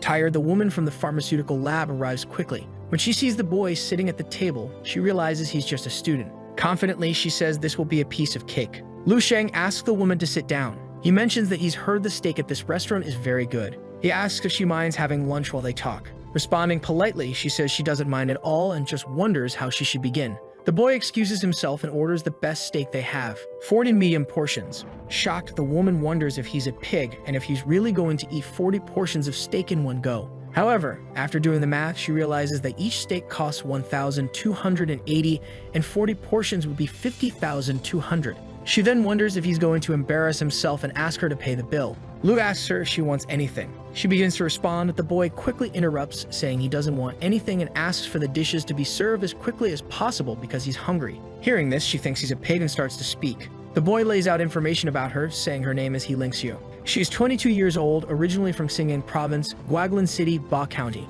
He then mentions that her great-grandmother initially started as an apprentice at the medicine shop. In one of the middle years of the martial calendar, she used her talent and exemplary alchemy skills to become a rank 5 alchemist. She then founded the Extinction Medicinal Hall. He comments that currently there are a total of 203 branches in more than 20 cities across Dongning Province, and that the Extinction Medicinal Hall was quite prestigious in its early days. However, there is something else. He mentions that, as management was not well handled later on, when it was her father's turn, the generation declined rapidly. Irritated, she comments that the boy is sharing information that can be easily found online and questions what he's trying to prove. At that moment, the 40 steaks he ordered arrive. As he eats, the boy says he also knows her mother's name and that she hasn't returned to Dongning Province in 20 years due to family issues and has never seen her daughter even once. He continues saying that this is the reason why the family business is failing in her hands, in addition to her outdated and poor business management mentality. He then explains that the most important reason is that her mother and the Shen family have been squeezing the Extinction Medicinal Hall all these years. Completely enraged, the woman stands up, asking what evidence he has for saying such things. The boy responds that whether it's true or not, all she needs to do is ask her father to find out. She understands that her mother left her father and her when she was 2 years old and never returned to visit them all these years, being completely heartless. She realizes that the decline of the family business truly began when her mother left and her father took over. At that time, stores were closing down almost daily, and this lasted for only a few months. And that even though her father is poor at management, things shouldn't have gone so bad. Continuing the conversation, the protagonist asks if every time her father agreed on a new project with a collaborative partner, he inexplicably failed. As he eats, he says he hopes she doesn't blame him for investigating the matter deeply. Frustrated, she responds that she will investigate on her own and that they should now discuss their collaboration. The boy says he will be responsible for providing medicinal prescriptions and necessary ingredients, while the medicinal hall will be in charge of production and sales. As for the profits, he says he wants 90%. In shock, she doesn't understand what he means by 90% and asks why he doesn't just say he wants it all. Smiling, the boy says he'd like to do that, but he didn't think she'd agree. She says the most she can offer is 70% for everyone. However, the boy explains that the additional 20% he's asking for is essential, and 10% is to ensure long-term collaboration in the future. The other 10% is a bonus for helping take care of some bothersome issues. She then asks what he means, and he explains that the Shen family has been oppressing her capital for so many years. So the question is whether she doesn't want to do something about it, for example, to retaliate and reclaim everything that is rightfully hers. The girl becomes anxious when she senses some kind of energy near her, and he tells her to look closely, as she should already understand what it means. In shock, she realizes that he is a psychic mentalist. Being an 18-year-old martial artist, proficient in martial arts comparable in the city, and having the gift of a psychic mentalist. Even though she is not a martial artist, she fully understands the weight of these credentials. Regarding the gift, the boy mentions that she also brought it up so she doesn't seem to think that the research into this medicinal prescription was done entirely on his own. The girl then asks if he is referring to the person behind it. The boy responds, saying she is very smart and that the additional 10% is for the power he possesses and the person behind him. He asks if there is any deal more profitable than this in the world. Thoughtful, the girl realizes that if everything Lu Sheng said is true, she will have to confront the Shen family sooner or later. Even if she has no complaints or desire for revenge after the last 20 years, it doesn't mean the other side will spare her. And the medicinal research she's collaborating on will be the best excuse for them to attack. She then agrees to the proposal of 90% of the profits. While thinking that his talent is incredible, his mind, cunning, and methods are all he has shown so far. Smiling, Lu Sheng says that the medicinal research for the muscle and blood strengthening decoction is on this flash drive. Smiling, she says she hopes he can arrange what he promised and thinks she's found enough to see how far this person will go. The boy asks her to go and register a consultation patent for the alchemists. She says that soon he will need her alchemical laboratory, and as she leaves, she says it was a pleasure working with him. Tired, the woman thinks she could close the deal quickly, considering Lu Sheng is just a student. But in the end, it didn't seem like she was dealing with an 18-year-old student, but rather with a man of great importance and status. After all, he even addressed her as Miss He and then simply as you. The waitress approaches, asking if she can pay the bill. He mentions that he was the one who ate all of it, but then asks what the total is. Smiling, the waitress says that he ordered 90 items totaling 115,200, but if they round it, it's only 115,000. Extremely nervous, she questions why there are 90 items when he only ordered 40 portions. The waitress comments that he ate 40 portions there, and then ordered 50 more to go, asking if she'll be paying in cash or card. Trembling with anger and tears in her eyes, she hands over her card. The waitress thanks her for her preference. Sometime later, the protagonist arrives home, ringing the doorbell. When his mother opens the door, she is very surprised by the number of boxes and asks what all this is. Responding, the boy says that they are high-quality steaks, and that she doesn't need to cook dinner today, they'll be eating these. He also mentions that he didn't pay for any of it, but rather a very wealthy heiress offered everything, and she, in this case, has plenty of money. His mother says it's not right for him to do that again, as he lacks the motivation and it's not fair to take advantage of others' generosity. He says his teacher has come by several times and that he's a very kind teacher. The boy then realizes it's been a long time since he last attended school. Meanwhile, at Bay High School, teacher Zhang is in his classroom. Someone knocks on the door, and he says they may come in. When the door opens, he sees that it's Shang and asks what brings him there. If it's not about a bonsai, the boy says it's been a long time. Handing it over, he says that since he accidentally destroyed his bonsai last time, he brought a new one. The man says the boy is very considerate and that although not much time has passed since he was last here, the aura he emanates now is completely different. After this brief chat, he invites the boy to come in and continue the conversation inside. He mentions that the school's development procedures will be completed soon and that after this meeting, he'll probably only see him on TV in the future. He then asks what his plans are for the future. The boy responds that he will participate in the Morning Star selection and then undergo the evaluation as a psychic mentalist at the Psychic Mentalist Association. The man is completely shocked to hear this, and the boy explains that his talent as a psychic mentalist was discovered during the training. Smiling, the teacher appears very proud. He says that's wonderful, that there's nothing more he can teach him, so he should go ahead and achieve everything he wants in this world. After the conversation, the boy says goodbye and leaves the room. In his mind, the teacher thinks he underestimated him. This boy isn't just the pride of the school and the city, but he will also be the pride of all humanity. Sometime later in class 2 of the 3rd year of high school, the teacher is giving a lesson that appears to be about philosophy, but the classroom noise begins to irritate him. Very upset, he slams the book on the desk, asking everyone to wake up and get back to reality. He tells them not to underestimate the importance of their grades and cultural studies, and that these are also important in contributing to their final average. One of the students yawns, wondering when this class will end because it's so boring. Turning to his friend, he speaks to Kim Min, asking if he wants to go to the internet cafe after school. Kim Min responds that he can't, saying they can go ahead without him because he enrolled in a martial arts school and will be attending additional training after school. Surprised, the boy asks what's gotten into him, as it's not like him to put in so much effort, while in the background, the teacher is very irritated with both of them. He questions what they're chattering about so much and asks them to stand up. He says they never stop holding back and keep ignoring everything he's saying. At that moment, Lu Sheng arrives and tells teacher Hong that he's back. Smiling, the teacher says it's been a long time. All the students are incredulous that he has returned to school, and they never thought they would have the chance to see him again. The students start whispering various rumors and theories they heard, like the mayor wanting to arrange a marriage between him and his daughter, among other absurdities. Reacting, teacher Hong welcomes him. The boy says he wanted to come back once more to attend cultural studies classes and asks if he can, to which the teacher agrees. The protagonist walks past everyone, heading toward his desk. Excited, Hong instructs everyone to get started. Very calmly, the boy opens his book.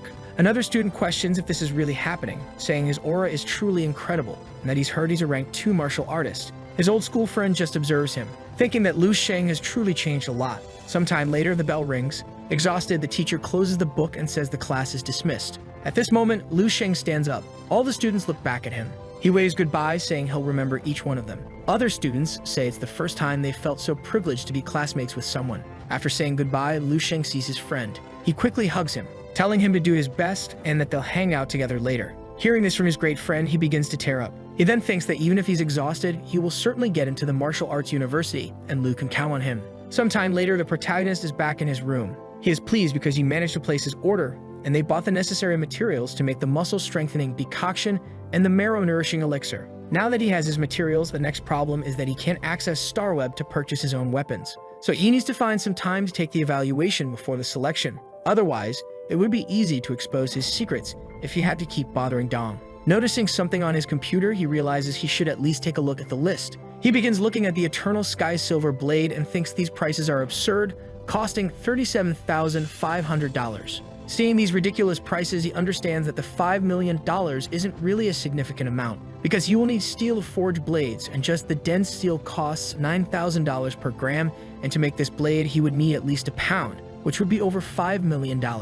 With his psychic energy being far superior, regular dense steel blades simply aren't enough, so he must look for weapons forged with another material, namely Meat Hill. Thinking about it, he concludes that he has no other choice. He will have to mine the materials himself. However, he found a map of strategic resource distribution in the Ferricet repository and believes that this map will be very useful. Opening it, he discovers unmined Meat Hill sites. He decides to extract this material from the unmined areas, and that way, they'll have the resources to find a blacksmith. If he wants, he can even sell the material, killing 2 birds with 1 stone. A week passes, and he is at the Xingsheng Medicinal Hall. The irritated voice on the phone asks why Lu Sheng isn't there yet. Arriving at the location, he apologizes for keeping her waiting. He mentions that something delayed him and asks if she has prepared all the necessary materials. Embarrassed, she responds that she has, and they have been prepared according to his instructions. Curious, she asks how much these materials cost, and she says approximately 200,000. Analyzing them, he says the quality isn't bad and tells her to record it in the account book so they can deduct it from the profits.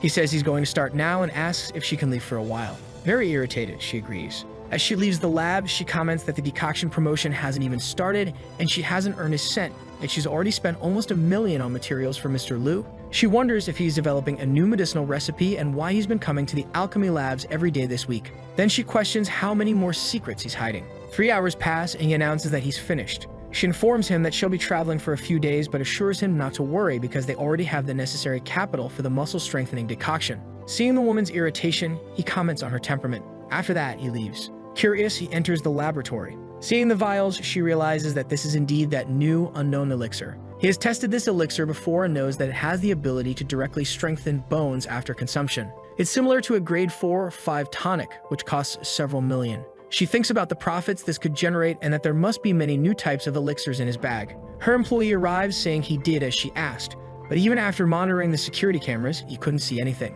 It was as if the cameras had broken, but once the genius left, everything returned to normal. She comments that this trick would never work on him. Holding the vial with the green elixir, she becomes thoughtful. Throwing it in the trash, she says it's better to follow him obediently, because he is the hope for the revitalization of the family. Sometime later in the city of Kemming, the woman mentions that their destination is Sholin Village, located deep in the mountains. She comments that they can experience the village's simple and welcoming folklore and culture, and that they will also have the chance to buy mysterious traditional crafts. One woman asks if they won't be forced to buy these things, and the other says it's a very remote place. The guide responds that they are a reputable and well-known tourism agency and would never force anyone to buy anything. She mentions that they will stay in an inn in the village with excellent facilities, even including air conditioning and television. In his mind, Lu Sheng thinks that he produced a total of 23 LX-positive marrow elixirs this week, which is enough. Then he remembers the hidden Muto mine and that if he can secure it, he could monopolize it. Suddenly, a yellow ball appears in the aisle of the bus, catching his attention. A child goes to pick it up. Showing the ball, she calls him Big Brother and asks if he wants to play a game. Her mother grabs her daughter, telling her not to disturb others. She apologizes to the boy, who says it's no problem at all. However, upon observing quickly, something catches his attention. He sees an energy emanating from a man with glasses who appears to be a child's father. Smiling, he finds it very interesting because he realizes he isn't the only psychic mentalist on this trip. Inside the bus, a woman is complaining about the heat, saying it feels like hell, and that she must have been crazy to agree to accompany this trip. Her friend responds that she didn't force her, and it was her decision to come. She gets irritated, saying it was because her friend had just gone through a breakup, and she was afraid she'd come to this place to do something reckless. But her friend replies that she knows she's her best friend and that there's no need to worry, as she's too fragile to regret coming on this trip. At that moment, Zhang, the girl with pink hair, hears a noise. The child is playing ball with the protagonist, who says she has a great throw. Looking back, the woman notices the hero's presence, With the ball heading in her direction, the little girl gives it a bump. At that moment, the boy with pink hair catches the ball, saying he managed to grab it. He then throws it back to Lu, smiles and thanks her for it. She blushes and her friend teases her, saying she's got a little crush. 2 hours pass. Zhang questions if this isn't just a common mountain forest and not a 5-star tourist attraction. Her friend says that she heard there's a big, beautiful waterfall around here. Quickly, looking back, she notices the presence of the man she thought was handsome. The child calls him Brother Zhang and asks if he will play with her again tomorrow. Patting her head, he says he will, and he'll play with her tomorrow when he's free. Approaching, the girl asks if she can play with her and Brother Zhang too. Sticking out her tongue, she says that her older brother Mang is always stealing her ball. The little girl's mother calls her, saying they're entering the village now.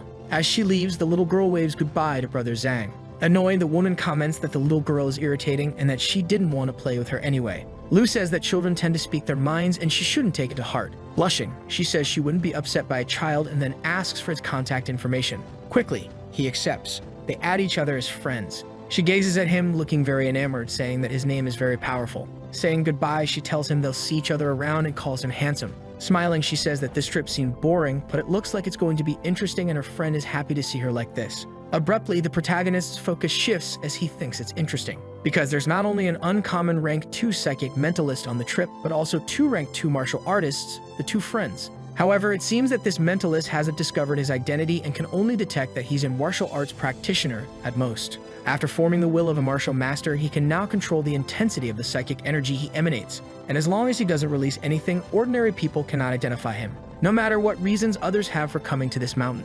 If any of them become an obstacle, he will have to eliminate them without hesitation. Meanwhile, on a road hundreds of kilometers away from the mountain, a man bows to another inside a limousine. The man with purple hair asks if they have found Tang and Maolin. Smiling, he responds that they are in the mountain, and since they brought their wife and daughter with them, they're probably planning to hide there. The man thinks that Tang has some sense, and if he's hiding deep in the mountains, there's not much they can do against him. Still kneeling, he says that they've already sent men to keep an eye on him and assures that they'll find him no matter what. Laughing, he says he just needs to ensure they don't take their eyes off him. They are only rank 4 martial artists and stand no chance against him. As he sips his drink, he reflects that Tang and Maolin cannot blame him for being ruthless, because since they offended him, if he doesn't kill them, everyone will think he's a coward. And if that happens, all sorts of scoundrels will come, thinking they can take advantage. At that moment, he offers his drink to the woman beside him. She begins to open her eyes. Suddenly, a purple ooze starts dripping from her eyes and mouth, completely exiting her and returning to the glass. Smiling, he says that filled with indecent emotions of love, she exudes the youthful aura unique to someone in their 20s. It's so sweet and charming. Looking at one of the photos, he thinks that Tang and Maolin brought their daughter along and that, by the looks of it, he will have another addition to his collection. Sometime later, the couple, along with their daughter, enter their room. She asks her daughter to be careful because the floor is uneven. At that moment, the father activates an ability. There is a supportive psychic energy throughout the room, so powerful that it even extends through the entire building. He then confirms that the room is very clean as nothing has been tampered with. His wife comments that he's being overly cautious, and that no matter how powerful Yu is, he won't be able to reach them here. However, the man says it's better to be safe than sorry, especially since he has her and their daughter with him. Therefore, he needs to be cautious, and they are fleeing for their lives now because Yu is a renowned rank 3 psychic mentalist. He's a narrow-minded person who seeks revenge for any offense. He says they will hide for about a year at his father's house, and maybe after that, they'll be safe, because he and his father are rank 2. The man says that together, they can stop him. The woman mentions that it's been a while since she's seen her father and wonders how his health is. Her father's cultivation is quite strong, and he is also a peak level rank 2 psychic mentalist, and that he might even advance to rank 3 now, being at his peak, so he must be in good health. He concludes by saying that he won't let her or their daughter get hurt. They embrace as the little girl looks out the window. Paying close attention, she starts observing someone. Lu Sheng is outside their room, watching everything. Using his psychic powers, he is scanning the entire area. Observing the people in the nearby regions, he concludes that, aside from the surveillance staff, there's nothing suspicious going on. And since he's not being bothered, he decides to leave them alone. At this moment, he places a blue sphere in his hand. With its help, the refinement speed of the golden immortal body of a martial master has increased significantly. And this way, in less than 2 months, he will likely be able to fully cultivate the first stage of the golden immortal body. This will allow him to generate internal energy and officially join the ranks of level 4 martial artists. Suddenly, the hero receives a message on his phone. In the happy family group, his mother tells him to be careful when he's alone and to remember to dress appropriately for the weather. Seeing this kind of sweet message, he smiles and thinks he's no longer a child. His sister also sends a message saying that Yang Yuan asked her out. She then asks her brother to be honest and asks if they are dating. This question irritates the protagonist, who tells her to focus on her cultivation and not meddle in other people's business. He also tells her to take her tonics every day. After chatting with his family, he puts down his phone. Lying on his bed, he thinks that now he should test the results of his training from the past few days, and that it's not so bad now that he's learned 10 suns in the same sky. With his body shield formed, he confronts the zombies. He can now create a martial master's force field. He can confidently say he's invincible. An explosion erupts in the area. He manages to defeat several zombies at once. Then something catches his attention. Nervous, he senses something inside with an overwhelming aura. Someone wearing knight's boots appears. It's a woman who stares back at him. She is holding a large spear encased in ice. Surprised, he realizes it's a martial master level zombie. However, his vision starts to blur. He quickly notices that she simply vanished. Suddenly, multiple danger alerts begin to blare in front of him. Frightened, he questions this avalanche of danger warnings that are appearing. Looking up, he sees the woman attacking and understands that her strike is a martial master level technique. Her attack slices him in half with extreme ease. Completely terrified, he wakes up feeling intense pain. It feels as though his body is being torn apart. He wonders if this is the sensation of dying in the dream world. Exhausted, he feels relieved that it was just a dream and wasn't real, because otherwise his life would have ended. Reflecting on the battle, he realizes that he used all his psychic energy to block the attack, but it was completely useless. Her attack power was far superior. He thought he was doing well in the dream dimension, and that thanks to his intellect, he could handle those high-level zombies with ease. The dream dimension isn't the perfect paradise, and after the collapse of civilization, only blood and fire can create the true savior in this world. That martial master was very strong, and her combat ability surpasses many of Shi's skills. She might be rank 8. The river of ice could have been the manifestation of her consciousness, and if he could obtain it, it would be unimaginable. If he had acted then with those techniques, he might have been able to withstand her, and now he must try again. Determined, he focuses to try once more. Sometime later, the girl is admiring the protagonist, saying he eats with such enthusiasm and that he's very cute. Her friend snaps her out of it, asking if she's really fallen for Luo Wushang. Zhang responds that she has and questions if it's that obvious to him. Her friend says he's very young and is just a student. She comments that his aptitude for martial arts might not be very good, unlike the girl who is very talented and a rank 2 martial artist. The girl comments that he is only 3 or 4 years younger and that age shouldn't be a problem. She says she came to spend time with her friend and that meeting him was part of God's plan. Her friend then questions how they will manage a relationship and whether she will accept a long-distance love. She mentions that someone who isn't a martial master will earn at most 5,000 to 6,000 per month after graduation, and how will she afford a house and a car? She explains that love isn't just about possibilities but about everyday life, and that over time, couples' contradictions will accumulate, potentially leading to a breakup. Zhang responds that it's not a problem because she's a rank 2 martial artist and can guide him in martial arts, and that if he doesn't have a house or a car, she does. Even if he becomes an ordinary person, she can very well become an ordinary person with him. Looking at him, she says that after all, who said he was ordinary? To her, he is always beautiful and brilliant. Looking at him, she says she believes his future will be far beyond that. Her friend asks if she's gone crazy and if she's going to give up more than a decade of martial arts training for just 1 year of high school. She comments that he's too fragile and doesn't understand what she really sees in him.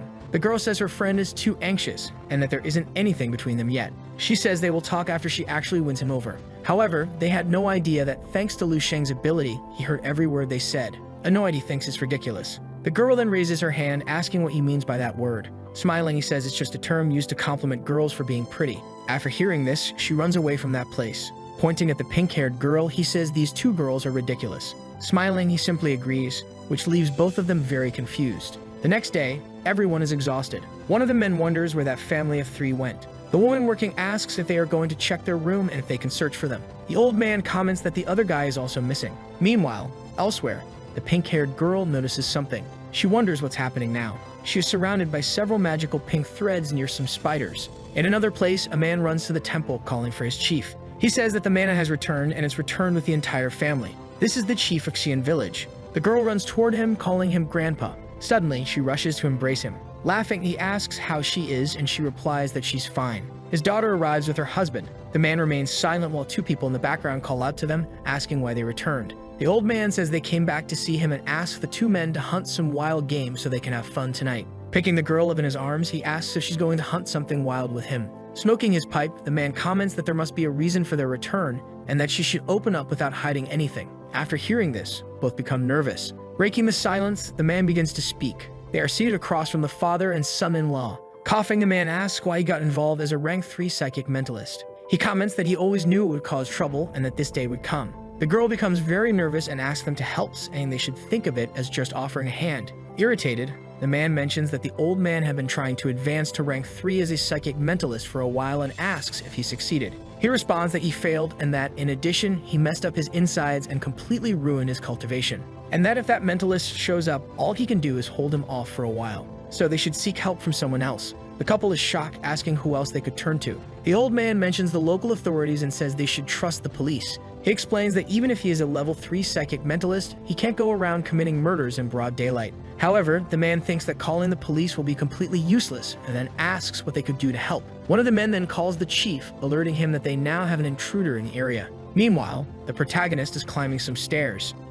Reading his map, Lu Sheng understands that this is the village the map led him to, and it's quite remote. Quickly, he dodges a dagger. The boy questions who he is and how he found this place. Reading the situation, Lu Sheng simply observes him. Emerging from the bushes, the little girl is very happy and calls him buddy. Rushing to hug him, she asks if he came to her grandfather's house so they could play. The woman sighs in relief upon realizing it's that guy, so the old man asks if they know this boy. The boy asks if they got lost too, and the man replies no, that this is his wife's hometown where they've been returning for years. The old man says he likes the clarity in his eyes and then welcomes him to the true village of Shanglin.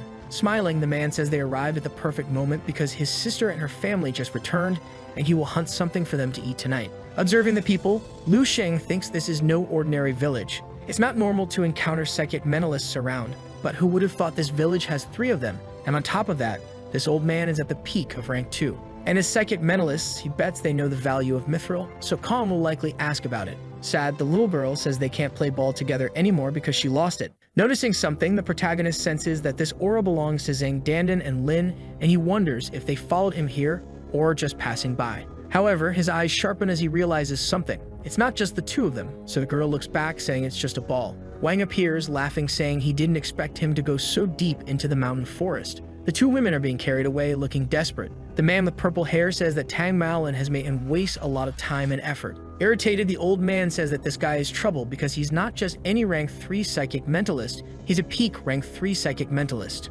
Activating his powers, he tells Maolin to get the girls and the villagers out of there immediately. Then, he engages in the fight. However, the man with purple hair mocks him, questioning if he's trying to launch a sneak attack. He asks if that's all he can do or if he's counting on this old man. With such weak psychic energy, he doesn't even deserve to be called a psychic mentalist. But this time, he'll shatter all his hopes into pieces and give him a taste of true despair. Hearing this, the old man becomes completely enraged, declaring that he will kill him. He begins to conjure some kind of energy, launching an attack that resembles raindrops. Several head toward Yu, who, with his eyes closed, makes a motion to defend, slicing all the objects with just one gesture. Seeing this, the father questions why his dense steel sphere cannon had absolutely no effect. Smiling, the man congratulates him for daring to use a dense steel weapon against him. Starting an attack with his right hand, he says that such ignorance is very arrogant. Seeing this, the little girl begins to call for her mother. The old man and the father become increasingly enraged. The man tells them to go after him and not to involve others. Laughing, the villain says he's stubborn to the end. Then he begins to tighten the ropes around the necks of both the old man and the father. He comments that initially he wanted to kill those 2 girls following him and blame him for it.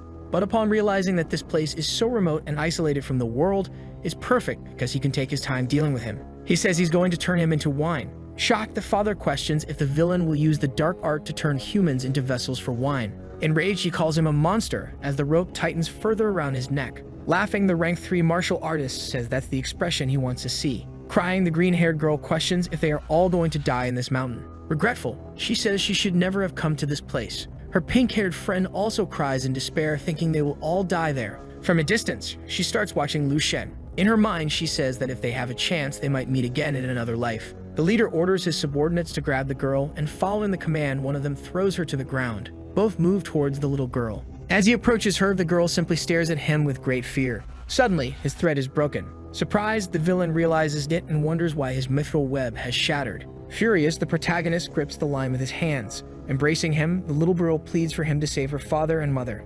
At that moment, the 2 henchmen charge at them. While smiling, Lu throws a punch at one of them without even looking at his opponent. In an instant, he defeats both while ruffling the little girl's hair. Seeing this, the man is astonished and questions if he might be a rank 5 martial artist. Analyzing him, the hero thinks the villain looks weak, lacking internal strength and energy. Intrigued, he remarks that there's no way he could be rank 5, then asks how he managed to break his web. At this point, the villain asks Tang Maolin if this is the boy who is going to protect him. He explains that without any internal strength, he's just a strong kid, and his web will slice his body like butter. Smiling, the hero replies that the villain can certainly try. Deeply irritated, the man insists that he's overestimating himself. Then he launches a hideous giant spider from his webs toward him. Raising his hands, the protagonist begins to defend himself. The green-haired woman realizes he has perfect control over the martial arts, and that this level is nearly divine. Witnessing all this, the villain questions how this is possible and states it makes no sense. Holding the webs without any difficulty, he asks if the villain is finished speaking. Then he yanks the man using his own threads. Startled, he wonders how this boy can control his web like that. Puffing up, he asserts that even if he's going to die, he will drag the hero down to hell with him. At that moment, the villain appears like some kind of dumpling. Intervening, the old man warns that the man is going to implode his psychic energy and everyone present will die in that explosion. The hero's love interest is on the ground crying, wondering what they should do. Seeing all this, Lu Sheng begins to admit that the man's psychic energy is truly pathetic, then makes his hand grow large and moves toward the meat dumpling. Seeing this, the villain becomes completely confused. Lu starts to close his hand while gripping the villain. Imploding, the man becomes desperate and then explodes.